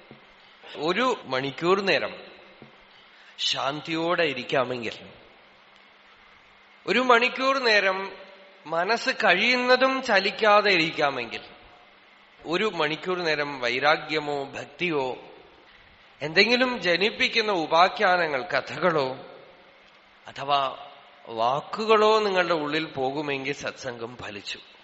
ഒരിക്കലും അളക്കരുത് സത്സംഗത്തിന്റെ ഇഫക്റ്റിനെ. നമ്മൾ എപ്പോഴും ലോകത്തിൽ എന്ത് കിട്ടി എന്നാണ് ചോദിക്കുക. എന്ത് കിട്ടി? ഇത്ര ദിവസമായി എന്ത് കിട്ടി? അധ്യാത്മത്തിലൊരു സീക്രട്ട് പറയാം. ബ്രാഹ്മണർക്ക് പൊതുവെ ഇത് പറഞ്ഞു കൊടുക്കുന്നതാണ്, പക്ഷെ അത് അറിയാതെ ശാസ്ത്രം പഠിച്ചവര് തലപുണ്ണാക്കിയ ഒരു കാര്യമാണ്. സന്ധ്യാവന്ദനാദി അനുഷ്ഠാനങ്ങൾക്ക് ഫലമില്ല എന്ന് ഒരു വശമുണ്ട്. സന്ധ്യാവന്ദനാദി അനുഷ്ഠാനങ്ങൾ ചെയ്യുന്നത് കൊണ്ട് ബ്രാഹ്മണന് ഒന്നും കിട്ടില്ല. ഫലമില്ല എന്നല്ല, അതിൽ നിന്നും ഒന്നും കിട്ടില്ല. എന്നാൽ ഞാൻ ചെയ്യണില്ല എന്ന് ബ്രാഹ്മണൻ പറയുകയാണെങ്കിൽ പ്രത്യവായ ദോഷം വരും എന്ന് ശാസ്ത്രം പറയും. ഞാൻ ചെയ്യണില്ല എന്ന് പറഞ്ഞാൽ പ്രത്യവായ ദോഷം പിടികൂടും. അതിന്റെ സീക്രട്ട് എന്താന്ന് വെച്ചാൽ ഫലമില്ല എന്നല്ല, നിങ്ങൾക്കൊന്നും കിട്ടാനില്ല. നിങ്ങളുടെ ഉള്ളിൽ ശാന്തിയുണ്ട്, ആനന്ദമുണ്ട്, പൂർണ്ണതയുണ്ട്. അതിലിനി ഒന്നും ചേർക്കാനൊന്നുമില്ല. പക്ഷേ നിങ്ങൾ സത്സംഗത്തിൽ ഇരുന്നു കൊണ്ടേയിരുന്നാൽ നിങ്ങളുടെ ഉള്ളിലുള്ളത് നിങ്ങൾക്ക് നഷ്ടപ്പെടാതെ ഇരിക്കും. അത്രയേ ഉള്ളൂ. നിങ്ങൾ ഈ സത്സംഗവും ഈ സംയമവും വിട്ടുകളഞ്ഞാൽ നിങ്ങൾക്ക് നഷ്ടപ്പെടും. അതാണ് പ്രത്യവായ ദോഷം. അതായത് നിങ്ങളുടെ സ്വരൂപത്തിനെ വിട്ട് ശരീരത്തിലും മനസ്സിലും ഒക്കെ ശ്രദ്ധ പോയി വീഴും, കളങ്കപ്പെടും, മനസ്സ് ചഞ്ചലമാകും. അതാണ് കുഴപ്പം. അതുകൊണ്ട് എന്തെങ്കിലും കിട്ടാനല്ല, ആ 1 മണിക്കൂർ നേരം നമ്മൾ നമ്മളുടെ സ്വരൂപത്തിൽ കഴിയുന്നതും അടുക്കുകയാണ്. വളരെ കാലത്തെ സത്സംഗത്തിന്റെ ഫലമാണ് ഒരു ജീവൻ പക്വപ്പെടുന്നതും ഭഗവത് സാക്ഷാത്കാരം നേടുന്നതും ഒക്കെ. ഭാഗവതത്തിൽ മുച്ചുകുന്ദൻ പറയുന്നു, ഭഗവാനെ സത്സംഗം കിട്ടിയിട്ടില്ലെങ്കിൽ ഒരു മൂലയ്ക്ക് കിടന്ന് ഉറങ്ങിയാലും വേണ്ടില്ല, ആ കർമ്മകലാപത്തിൽ ചെന്ന് ചാടരുത്. ഭഗവാൻ കൃപ ചെയ്യുമ്പോ ഒരു ജീവന് സത്സംഗം കൊടുക്കുന്നു. ഭവാപവർഗോ ഭ്രമതോ യഥാ ഭവേത് ജനസ്യ തർഹി അച്യുത സത്സമാഗമഃ സത്സംഗമോ യർഹി തദൈവ സദ്ഗതൗ പരാവരേശേ ത്വയി ജായതേ മതി. സത്സംഗം സംയമത്തിനുള്ള വഴിയാണ്. സത്സംഗത്തിലൂടെ പതുക്കെ പതുക്കെ പതുക്കെ ജീവന് സംയമം ഉണ്ടാവും, ശാന്തി ഉണ്ടാവും, ആനന്ദമുണ്ടാവും. അത് വേറെ ഒന്നിലും സാധ്യമല്ല. ഇതൊരു സീക്രട്ടാണ്. ഈ വർഷം നമുക്കിത് ഏകാദശത്തിൽ വരില്ല. അടുത്ത വർഷത്തെ പ്രഭാഷണത്തിൽ വരും ആ അധ്യായം. ഭഗവാൻ ഉദ്ധവരോട് പറയണു, ഭഗവാൻ എന്താണ് ഈ സ്പിരിച്വൽ സീക്രട്ട്? എങ്ങനെയോ മഹാത്മാക്കൾ ഈ സത്യം നേടുന്നത്? അനേകം ആളുകൾ കിടന്ന് മെനക്കിടുന്നത് ഞാൻ കാണുന്നുണ്ട്, അവർക്കൊന്നും കിട്ടാത്ത ചിലർക്ക് കിട്ടുന്നുവല്ലോ. അപ്പൊ ഭഗവാൻ പറയണത് സുഗോപ്യമഭിവക്ഷ്യാമി. ഹേ ഉദ്ധവ, സുഗോപ്യമപി, ഏറ്റവും സീക്രട്ട്, ഏറ്റവും സീക്രട്ട് എന്ന് പറയാൻ കാരണം, അധ്യാത്മത്തിൽ സീക്രട്ട് എന്ന് പറഞ്ഞാൽ പറഞ്ഞു കൊടുക്കാൻ പാടില്ലാത്തതെന്നൊന്നും അർത്ഥമല്ല. ഗായത്രിയൊക്കെ സീക്രട്ട് ആയതുകൊണ്ടാണ് പൂണൂലിടുമ്പോ ഒരു തുണി ഇട്ടിട്ട് അതിന്റെ ഉള്ളിൽ വടുവിനെ വെച്ചുകൊണ്ട് ഉപദേശിക്കും. അത് രഹസ്യമാണെന്ന് പറയാൻ വേണ്ടിയിട്ടാണ്. അച്ഛനും ഉപദേശിക്കുന്ന പുരോഹിതനും പിന്നെ ഉപദേശം സ്വീകരിക്കുന്ന ബ്രഹ്മചാരിയും പിന്നെ ഈ കാലത്ത് വേറെ ഒരാളും കൂടെ ഉണ്ടാവും. ആരാ? വീഡിയോക്കാരൻ. അയാളും കൂടെ വേണം. എന്നാ ശരിയായി. സുഗോപ്യം എന്ന് വെച്ചാൽ, രഹസ്യം എന്ന് വെച്ചാൽ പറഞ്ഞുകൊടുക്കാൻ പാടില്ലാത്തത് എന്നല്ല അർത്ഥം. പറഞ്ഞു കൊടുത്താലും മനസ്സിലാവാത്തത് എന്നാണ് അർത്ഥം. പറഞ്ഞു കൊടുക്കാൻ പാടില്ലാത്തതല്ല. Unless you are mature enough to receive it, you will not grasp its implication. ആധുനിക ലോകത്തിൽ നമ്മളുടെ തലയിൽ മുഴുവൻ ഇരുട്ട് കയറിയിട്ട് പൂർവികന്മാരായ മഹാത്മാക്കളെ സ്വാർത്ഥന്മാരാണെന്ന് സ്റ്റിക്കർ ഒട്ടിക്കാൻ തയ്യാറായി നടക്കുന്ന ആളുകളാണ് നമ്മളൊക്കെ. അതുകൊണ്ട് പറയും അവരൊന്നും പറഞ്ഞു കൊടുത്തില്ല, രഹസ്യമാക്കി വെച്ചു. ഈ ആനമണ്ടത്തരം വലിയ വലിയ ആചാര്യന്മാര് പോലും വിളിച്ചു പറഞ്ഞിട്ടുണ്ട്.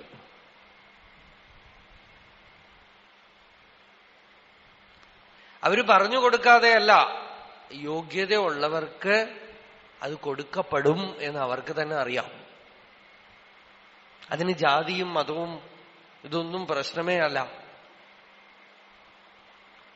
സമയമാകുമ്പോ, പക്വമാവുമ്പോ നിങ്ങൾക്ക് പക്വത വരും. അത് സ്വീകരിക്കാനായിട്ടുള്ള പക്വത വരുമ്പോ പ്രകൃതിയിൽ തന്നെ അതിനുവേണ്ട ഏർപ്പാടൊക്കെ ഉണ്ട്. That secret will be revealed to you in one form or another.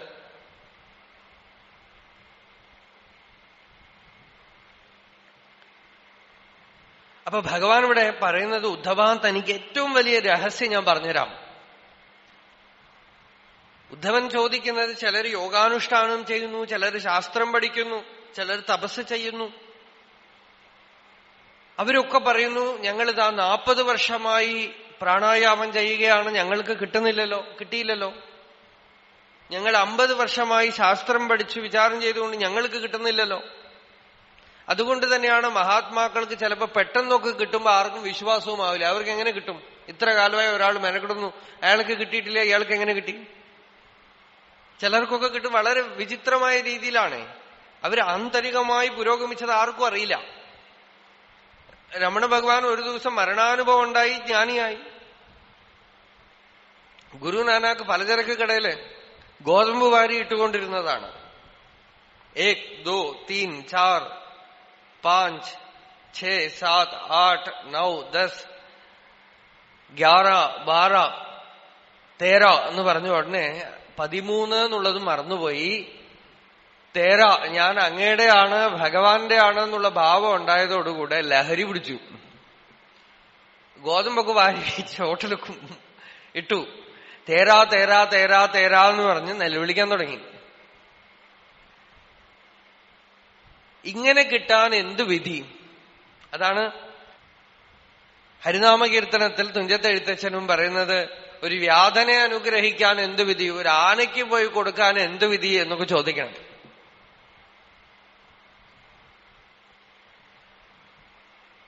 അപ്പൊ പലരും അനേക വർഷങ്ങൾ സാധന ചെയ്തിട്ടും, യോഗികളൊക്കെ യോഗാനുഷ്ഠാനം കൊണ്ട് ക്ഷീണിച്ചുപോയി,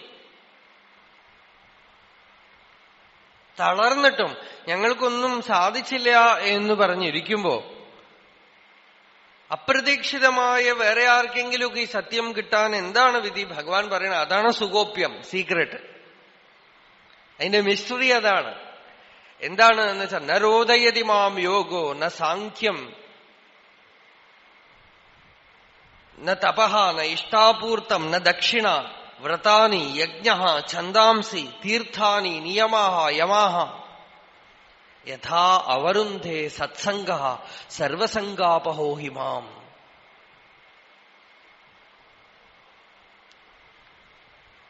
ഹേ ഉദ്ധവ, ബാക്കി എല്ലാ സാധനകളിലും ശാസ്ത്രം കറക്റ്റ്, പെർഫെക്റ്റ് ആണ്. ശാസ്ത്രം എന്ത് പറയണു? എപ്പോഴാണോ ഈ ജീവന്റെ അഹങ്കാരം ഇല്ലാതാവുന്നത് അപ്പൊ സാക്ഷാത്കാരം ഉണ്ടാകും. ജീവന്റെ കർത്തൃത്വം ഭോക്തൃത്വം ഇല്ലാത്ത സ്റ്റേറ്റില് ആത്മാനുഭവം ഉണ്ടാവും. അത് ശാസ്ത്രം പെർഫെക്റ്റ് ആണ്. സത്യാസ്ഥിതി ന അഹം ഉദേതി യത്ര, അത് വളരെ പെർഫെക്റ്റ് ആണ്. പക്ഷേ സത്സംഗത്തിൽ ഉണ്ടാവുന്ന പോലെ ബാക്കിയുള്ളതിലൊന്നും ഉണ്ടാവില്ല എന്നും ഭഗവാൻ പറയാൻ കാരണം, ബാക്കിയുള്ളതിലൊക്കെ ഈ കർത്താവ് ഒളിഞ്ഞുകൊണ്ടിരിക്കണം. ഞാൻ യോഗം ചെയ്യുന്നു, ഞാൻ ജപം ചെയ്യുന്നു, ഞാൻ ശാസ്ത്രം പഠിക്കുന്നു, ഞാൻ പ്രാണായാമം ചെയ്യുന്നു എന്നൊക്കെ തോന്നിപ്പോവാം.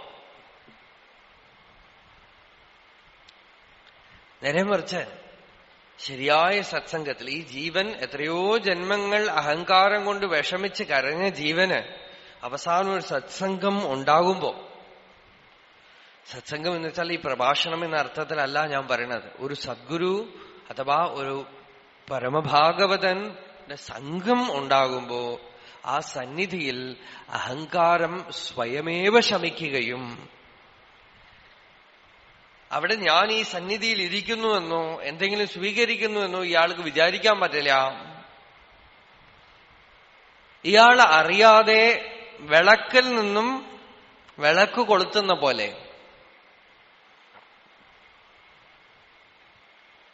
ഇയാൾ അറിയാതെ ഇയാളുടെ ഉള്ളിൽ അനുഭവത്തിന്റെ തിരി കൊളുത്തപ്പെടും. അതുകൊണ്ട് സത്സംഗം ഏറ്റവും വലിയ സീക്രട്ടാണ്. ഭഗവാൻ അതിന് ഉദാഹരണം പറയുന്നു. സത്സംഗേന ഹി ദൈതേയാ യാതുധാനാഹ മൃഗാഹ ഖഗാഹ ഗന്ധർവ അപ്സരസോ നാഗാഹ സിദ്ധാഹ ചാരണ ഗുഹ്യകാഹ വിദ്യാധരാഹ മനുഷ്യേഷു വ്രജേ ഗോപ്യഃ ബഹവോ മത്പദം പ്രാപ്താഹ ത്വാഷ്ട്രകായാധവാദയഃ എന്നാണ് ഉദ്ധവരോട് പറയണം. ഉദ്ധവ, ഈ സത്സംഗം കൊണ്ട് കിട്ടിയവരുടെ ലിസ്റ്റ് പറയണോ? ആരൊക്കെയാണെന്ന് വെച്ചാൽ മൃഗങ്ങള്, പക്ഷികള്, ഗന്ധർവന്മാര്, അപ്സരസുകള്, യാദസ്സുകള്, വ്രജഭൂമിയിൽ ആ ഇടയപ്പെണ്ണുങ്ങള്. എന്തിനു പറയണു? ത്വാഷ്ട്രകായാധവാദയഃ, ത്വഷ്ടാവിന്റെ മകനായ വൃത്രാസുരനും ഹിരണ്യകശിപുവിന്റെ ബീജം വീണ കയാതുവിന്റെ ഗർഭത്തിൽ നിന്നും പുറത്തു വന്ന പ്രഹ്ലാദനും ഇതിന് ഉദാഹരണമാണ്. ഇത് അർത്ഥവാദ ശ്രുതിയല്ല. അർത്ഥവാദ ശ്രുതി എന്ന് വെച്ചാൽ ഒന്നിനെ പുകഴ്ത്താൻ വേണ്ടി എക്സാജുറേഷൻ അല്ല. ഭഗവാൻ പറയണത് ആത്മസാക്ഷാത്കാരത്തിന് ഇത് മാത്രമേ വഴിയുള്ളൂ എന്നാണ്. ബാക്കിയുള്ളതൊക്കെ തന്നെ നിങ്ങളെ പക്വപ്പെടുത്തി ഇതിന് തയ്യാറാക്കും. വിളക്കില് തുടച്ചു വെക്കുക, വിളക്കിൽ എണ്ണയൊഴിക്കുക, വിളക്കിൽ തിരിയിടുക, അതൊക്കെ പ്രിപ്പറേറ്ററി ആണ്. പക്ഷെ വെളിച്ചം വരില്ലല്ലോ ഇതൊന്നും കൊണ്ട്. വെളിച്ചം വരുന്നത് എവിടെയാ? when it comes into contact with fire. അപ്പൊ വെളിച്ചം വരും.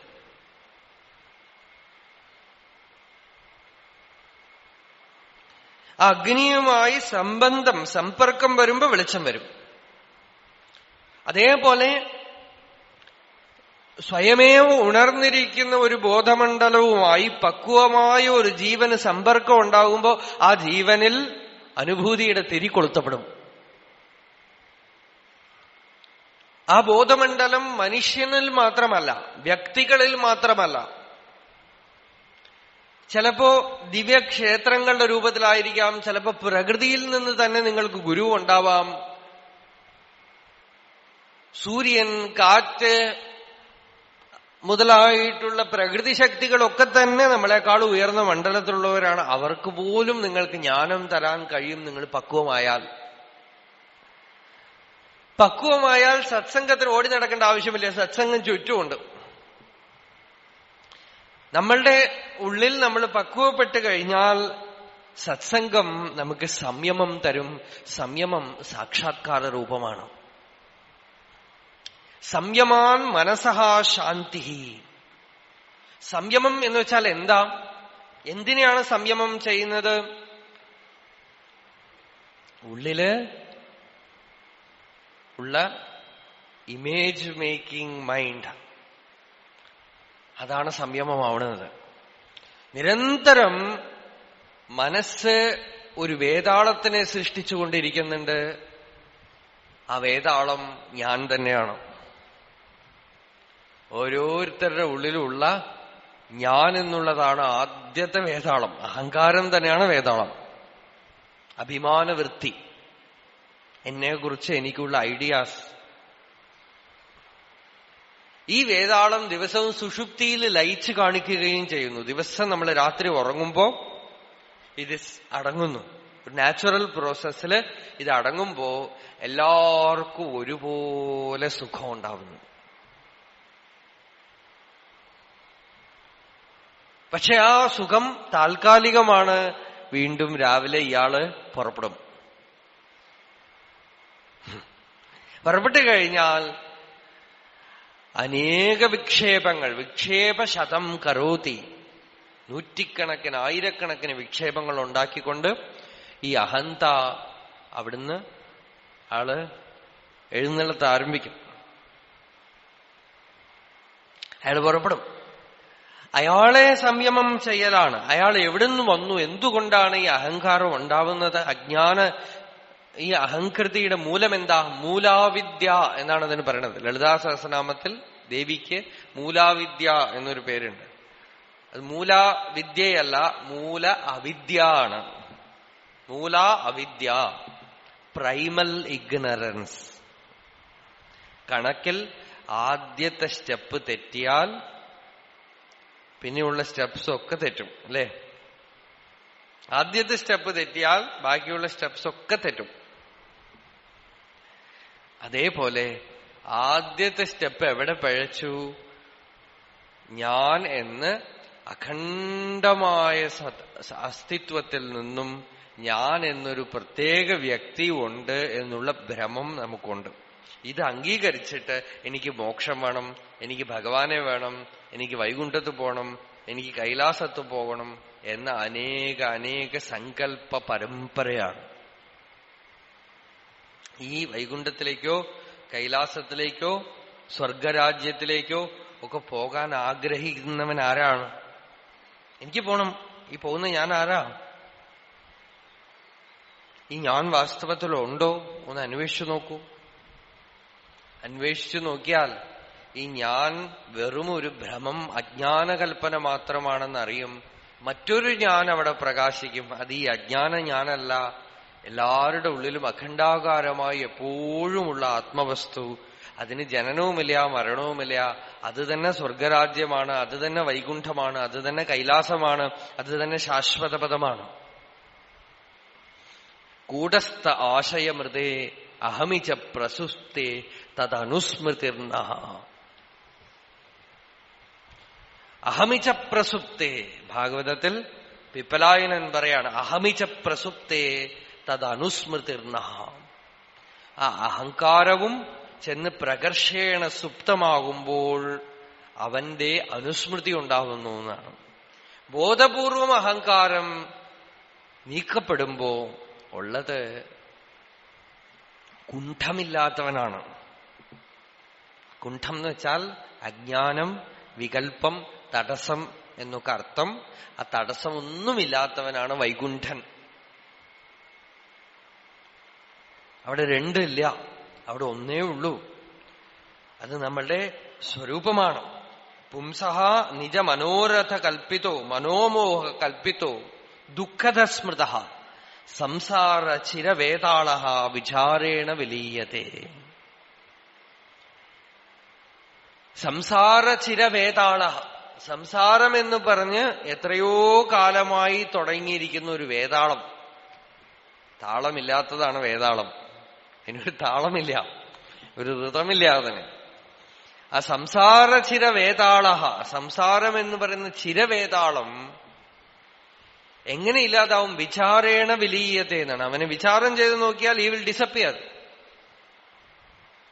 വിചാരമില്ലാത്തപ്പോ, അശ്രദ്ധയായിരിക്കുമ്പോ അവൻ താണ്ഡവം ചെയ്യും.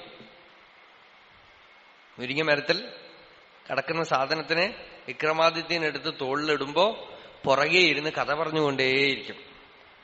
വിക്രമാദിത്യൻ മിണ്ടിയാൽ അയാൾ വീണ്ടും മുരിങ്ങമരത്ത് കയറും, തലകീഴായി നിൽക്കും. ഇതാണ് ഇപ്പൊ അയാളുടെ പരിപാടി. നമ്മളുടെ ഉള്ളിലിരുന്നു കൊണ്ട് കഥ പറഞ്ഞുകൊണ്ടേയിരിക്കുവാണ്. കഥ പറഞ്ഞുകൊണ്ടേയിരിക്കും. അയാൾ ഡബിൾ ഹെഡഡ് സ്വാഡ് മാതിരിയാണ്. നീ മിണ്ടിയാൽ ഞാൻ മുരുങ്ങമരത്ത് കയറും, നീ മിണ്ടാതിരുന്നാൽ, അറിഞ്ഞിട്ട് മിണ്ടാതിരുന്നാൽ തല പൊട്ടും. ഇങ്ങനെയൊക്കെ non existing restrictions he will impose on you. മനസ്സാണതേ. അതിങ്ങനെ ഉള്ളതും ഇല്ലാത്തതുമായ കടങ്കഥകളൊക്കെ പറഞ്ഞുകൊണ്ട് ഉള്ളിൽ സദാ കഥ പറഞ്ഞുകൊണ്ടിരിക്കുകയാണ്. ആ വേതാളം എപ്പ ഇല്ലാതാവും? വിചാരേണ വലിയതേ. അയാൾ വാസ്തവത്തിൽ അന്വേഷിച്ചാൽ ഇയാൾ ആരാണ്? എത്ര ജന്മങ്ങളായി എന്നെ ബുദ്ധിമുട്ടിക്കുന്നു, എത്ര ജന്മങ്ങളായി കഷ്ടപ്പെടുത്തുന്നു. ഈ വേതാളത്തിന്റെ സ്വരൂപം എന്താണെന്ന് അന്വേഷിച്ചു നോക്കുക. എല്ലാ വേതാളവും പ്രേതവും ഭൂതവും അന്വേഷിക്കാത്തത് കൊണ്ട് മാത്രം ഉണ്ടാവുന്നതാണ്. ഇതുവരെ കോൺക്രീറ്റ് ആയിട്ട് ആർക്കും ഒരു പ്രേതത്തിനെയോ ഭൂതത്തിനെയോ അന്വേഷിച്ച് കണ്ടുപിടിച്ച് മുമ്പിൽ കൊണ്ടുവന്ന് നിർത്താൻ പറ്റിയിട്ടില്ല. അന്വേഷിച്ചാൽ കിട്ടില്ല. അന്വേഷിക്കാത്ത ആളുകളുടെ സ്വത്താണ് ഇതൊക്കെ. ബ്രഹ്മരക്ഷസ്, യക്ഷി, ഭൂതം, പ്രേതം ഒക്കെ അന്വേഷിക്കാത്തതാണ്. അന്വേഷിച്ചിട്ടില്ലെങ്കിൽ അയാളുണ്ടാവും. വിചാരം ചെയ്യാത്ത ആൾക്ക് അയാൾ പ്രത്യക്ഷപ്പെടും. വിചാരം ചെയ്യുമ്പോ അയാള് അപ്രത്യക്ഷമാകുകയും ചെയ്യും, മറയുകയും ചെയ്യും. വിചാരേണ വിലീയതേ. വിചാരം ചെയ്ത് നോക്കുമ്പോൾ ഈ will disappear, ego will disappear. അഹങ്കാരം പൂർണ്ണമായും മറയും, മനസ്സും മറയും. അതുകൊണ്ട് വിചാരം ചെയ്യൂ. വിചാരഹ ചാരുലോചനം. സത്യത്തിനെ കാണാനുള്ള നല്ല ഒരു കണ്ണാണ് വിചാരം. വിചാരഹ ചാരുലോചനം. വിചാരത്തിന്റെ സ്വരൂപം എന്താണ്? ഈ മൂലാവിദ്യയെ സമ്മതിച്ചു കൊടുക്കരുത് എന്നാണ്. എനിക്ക് ഈശ്വരനെ കാണണമെന്ന് പറയുമ്പോ ഈശ്വരനെ കാണണമെന്ന് ആഗ്രഹിക്കുന്ന ഈ ഞാൻ ആദ്യം ആരാ? ഞാൻ എന്താണ്? എന്റെ സ്വരൂപം എന്താണ്? എനിക്ക് ദുഃഖം വരുന്നു, എനിക്ക് വല്ലാതെ വിഷമങ്ങളുണ്ട്. എല്ലാത്തിനും ഈ ഒരു ചോദ്യം മതി. എന്ത് വിഷമമുണ്ടെങ്കിലും വിഷമമൊക്കെ തന്നെ നമ്മൾ ഈ ചോദ്യം ചോദിക്കുന്നവരേ ഉള്ളൂ. When you tremendously suffer, sit in solitude and ask, who is suffering? Who is the sufferer? അങ്ങനെ പറയാവോ? Who is suffering? Who is having this misery? തനിയെ ഇരുന്ന് ഏറ്റവും അധികം പ്രബലമായി ചോദിക്കേണ്ട സമയം അപ്പോഴാണ്. ഏറ്റവും വിഷമിക്കുമ്പോ ഉള്ളിലിരുന്ന് ചോദിക്കുക. തനിയെ ഇരുന്ന് വളരെ ജാഗ്രതയോടുകൂടെ ആ വിഷമത്തിനെ ഉള്ളിൽ നോക്കിക്കൊണ്ട് ചോദിക്കുക, ഈ വിഷമിക്കുന്ന ഒരാൾ ഇവിടെ ഉണ്ടോ? ഇപ്പൊ ഞാനിവിടെ കിടന്നുറങ്ങിയാൽ ഈ വിഷമം പോകും. ഉണർന്നാൽ വിഷമം വരും. ഉറക്കത്തിൽ എനിക്ക് സുഖമുണ്ട്, സുഖസ്വരൂപമായി ഞാൻ ഇരിക്കുന്നു. ഉണരുമ്പോ മനസ്സ് പൊന്തുന്നു, ഞാൻ എന്ന് ഉദിക്കുന്നു. അപ്പൊ എല്ലാ വിഷമവും വരുന്നു. ഈ വിഷമിക്കുന്ന ഞാൻ ആരാ? രമണ മഹർഷിയോട് ടോക്സിൽ ഒരു ചോദ്യമുണ്ട്. എന്തുകൊണ്ട് എനിക്ക് why do I suffer? If God is all compassionate, why do I suffer? അപ്പൊ ഭഗവാൻ പറയാണ്, ask this question when you have pleasure. ആരും ചോദിക്കില്ല. ദുഃഖം വരുമ്പോഴാണ് ഈ ചോദ്യമേ ഉണ്ടാവുന്നത്. എന്തുകൊണ്ട്? സുഖം വരുമ്പോ യു അക്സെപ്റ്റ് ഇറ്റ്. കാരണം നിങ്ങളുടെ ഉള്ളിലുള്ള അഹങ്കാരം, അതിന്റെ പാറ്റേൺ തന്നെ it seeks pleasure, it avoids pain. ഈ പാറ്റേൺ മാറ്റിയാൽ തന്നെ അഹങ്കാരം പോകും. ഉള്ളിൽ ചോദിക്കുക, ആർക്കാണ് ഈ വിഷമം വരുന്നത്? ഈ വേദന അനുഭവിക്കുന്നത് ആരാണ്? ഞാനാണ്. ഞാൻ ആരാ? ഞാൻ എന്താ? അപ്പോഴാണ് ആത്മവിചാരം ഫലിക്കുക. ഞാൻ എന്താ? ചിലപ്പോ സാധനയിൽ തന്നെ വരും നിങ്ങൾക്ക് വിഷമം. ഭജനം ചെയ്തുകൊണ്ടിരിക്കുന്നു, ഭക്തി ചെയ്തുകൊണ്ട്, ജപം ചെയ്തുകൊണ്ടിരിക്കുന്നു, സഡനായിട്ട് ഈ കലി ഉള്ളിൽ എങ്ങനെ പുറപ്പെടുന്നു വെച്ചാൽ എനിക്കൊന്നും കിട്ടണില്ല. ഞാൻ എത്ര ദിവസമായി ജപിക്കുന്നു, എത്ര ദിവസമായി പൂജ ചെയ്യുന്നു, ഭജിക്കുന്നു, എനിക്കൊന്നും സാധിക്കണില്ലല്ലോ, ഒരു ശാന്തിയില്ലല്ലോ മനസ്സിന്. അപ്പൊ പിടിക്കാം. ആർക്കാ ഈ ശാന്തി വേണ്ടത്? ശാന്തി വേണമെന്ന് ആഗ്രഹിക്കുന്നവനാരാ? എനിക്കൊന്നും കിട്ടണില്ല എന്ന് കംപ്ലൈന്റ് പറയുന്ന ഒരാളിവിടെ ഉണ്ടല്ലോ ഈ ശരീരത്തിനുള്ളിൽ. അതാരാ? ഒരു മെഷീനെ കൊണ്ട് ചെയ്യാൻ പറഞ്ഞാൽ അത് പറയില്ല. ഞാൻ പറയണ്ടല്ലോ എനിക്ക് ഇഷ്ടപ്പെട്ടില്ല, എനിക്ക് കിട്ടണില്ല, എനിക്ക് ചെയ്യാൻ വയ്യ. ആരാ പറയണത്? ഞാൻ പറയണം. ഈ ഞാൻ ആരാ? ഈ ഞാൻ എന്താ? ഞാൻ ഞാൻ ഞാൻ ഞാൻ ഞാൻ ഞാൻ ഞാൻ ഞാൻ യു ഹോൾഡ് ടു ഇറ്റ്. പിടിച്ചുകൊണ്ടേയിരിക്കുക. അപ്പോ ഈ വേതാളം ഉദിക്കുന്ന സ്ഥലത്ത് ചെന്ന് ലയിക്കും. അവിടെ താളമുണ്ട്. അവിടെ അനുസ്യൂതമുള്ള ഒരു നിരന്തര സ്പന്ദനം, അഖണ്ഡ പ്രജ്ഞ അവിടെ ഉണ്ട്. ആ ക്ഷണത്തിൽ ശാന്തി ഉണ്ടാവും, ആനന്ദം ഉണ്ടാവും. നിങ്ങൾക്ക് ആ വിഷമം അപ്പ പോവും. കാരണം എല്ലാ വിഷമവും അഹങ്കാരത്തിന് അംഗീകരിക്കുന്നത് കൊണ്ട് ഉണ്ടാവുന്നതാണ്. മൂലാവിദ്യയെ അംഗീകരിക്കുന്നത് കൊണ്ടുണ്ടാവുന്നതാണ്. ഒരു അനുഭവത്തിനും അനുഭവിക്കുന്ന ആളില്ലെങ്കിൽ അനുഭവത്തിന്റെ ഇന്റൻസിറ്റി ഇല്ല. അതുകൊണ്ടാണ് പറഞ്ഞത്, there is no doer, there is no enjoyer is not a statement, it is a state. ഇന്ന് പല ടീച്ചേഴ്സും അത് വലിയൊരു മാർക്കറ്റാക്കി മാറ്റിയിട്ടുണ്ട്. There is no doer, there is no enjoyer. So whatever happens is happening through you. Do whatever you want. You will also suffer.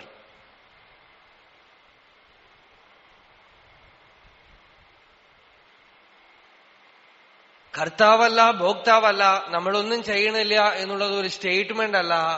Every moment you have to go to that state. അല്ലെങ്കിൽ spirituality അല്ലാതെ, ആധ്യാത്മികതയല്ലാതെ നാസ്തികവാദമായിട്ട് പോകും.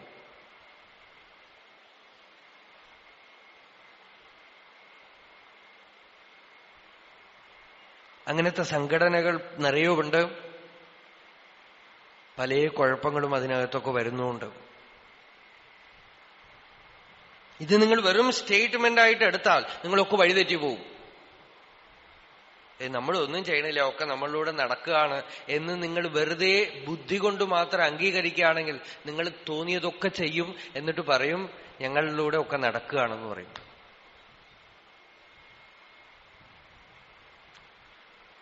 അങ്ങനെ അംഗീകരിച്ചത് കൊണ്ട് നിങ്ങൾക്ക് തന്നെയാണ് ദുരിതവും വരിക. അവസാനം ആ ദുരിതം വരുമ്പോ ഈ ഫിലോസഫിയൊക്കെ പോകും. വിഷമം വരുമ്പോ അപ്പൊ പറയും അതെങ്ങനെയാ, അത് ഒക്കെ നടക്കുകയാണെന്നൊക്കെ പറയാം, പക്ഷെ അനുഭവിക്കണമല്ലോ എന്ന് പറയും. അത് സ്റ്റേറ്റ്മെന്റ് അല്ല, അതൊരു സ്ഥിതിയാണ്, അതൊരു അനുഭവസ്ഥിതിയാണ്.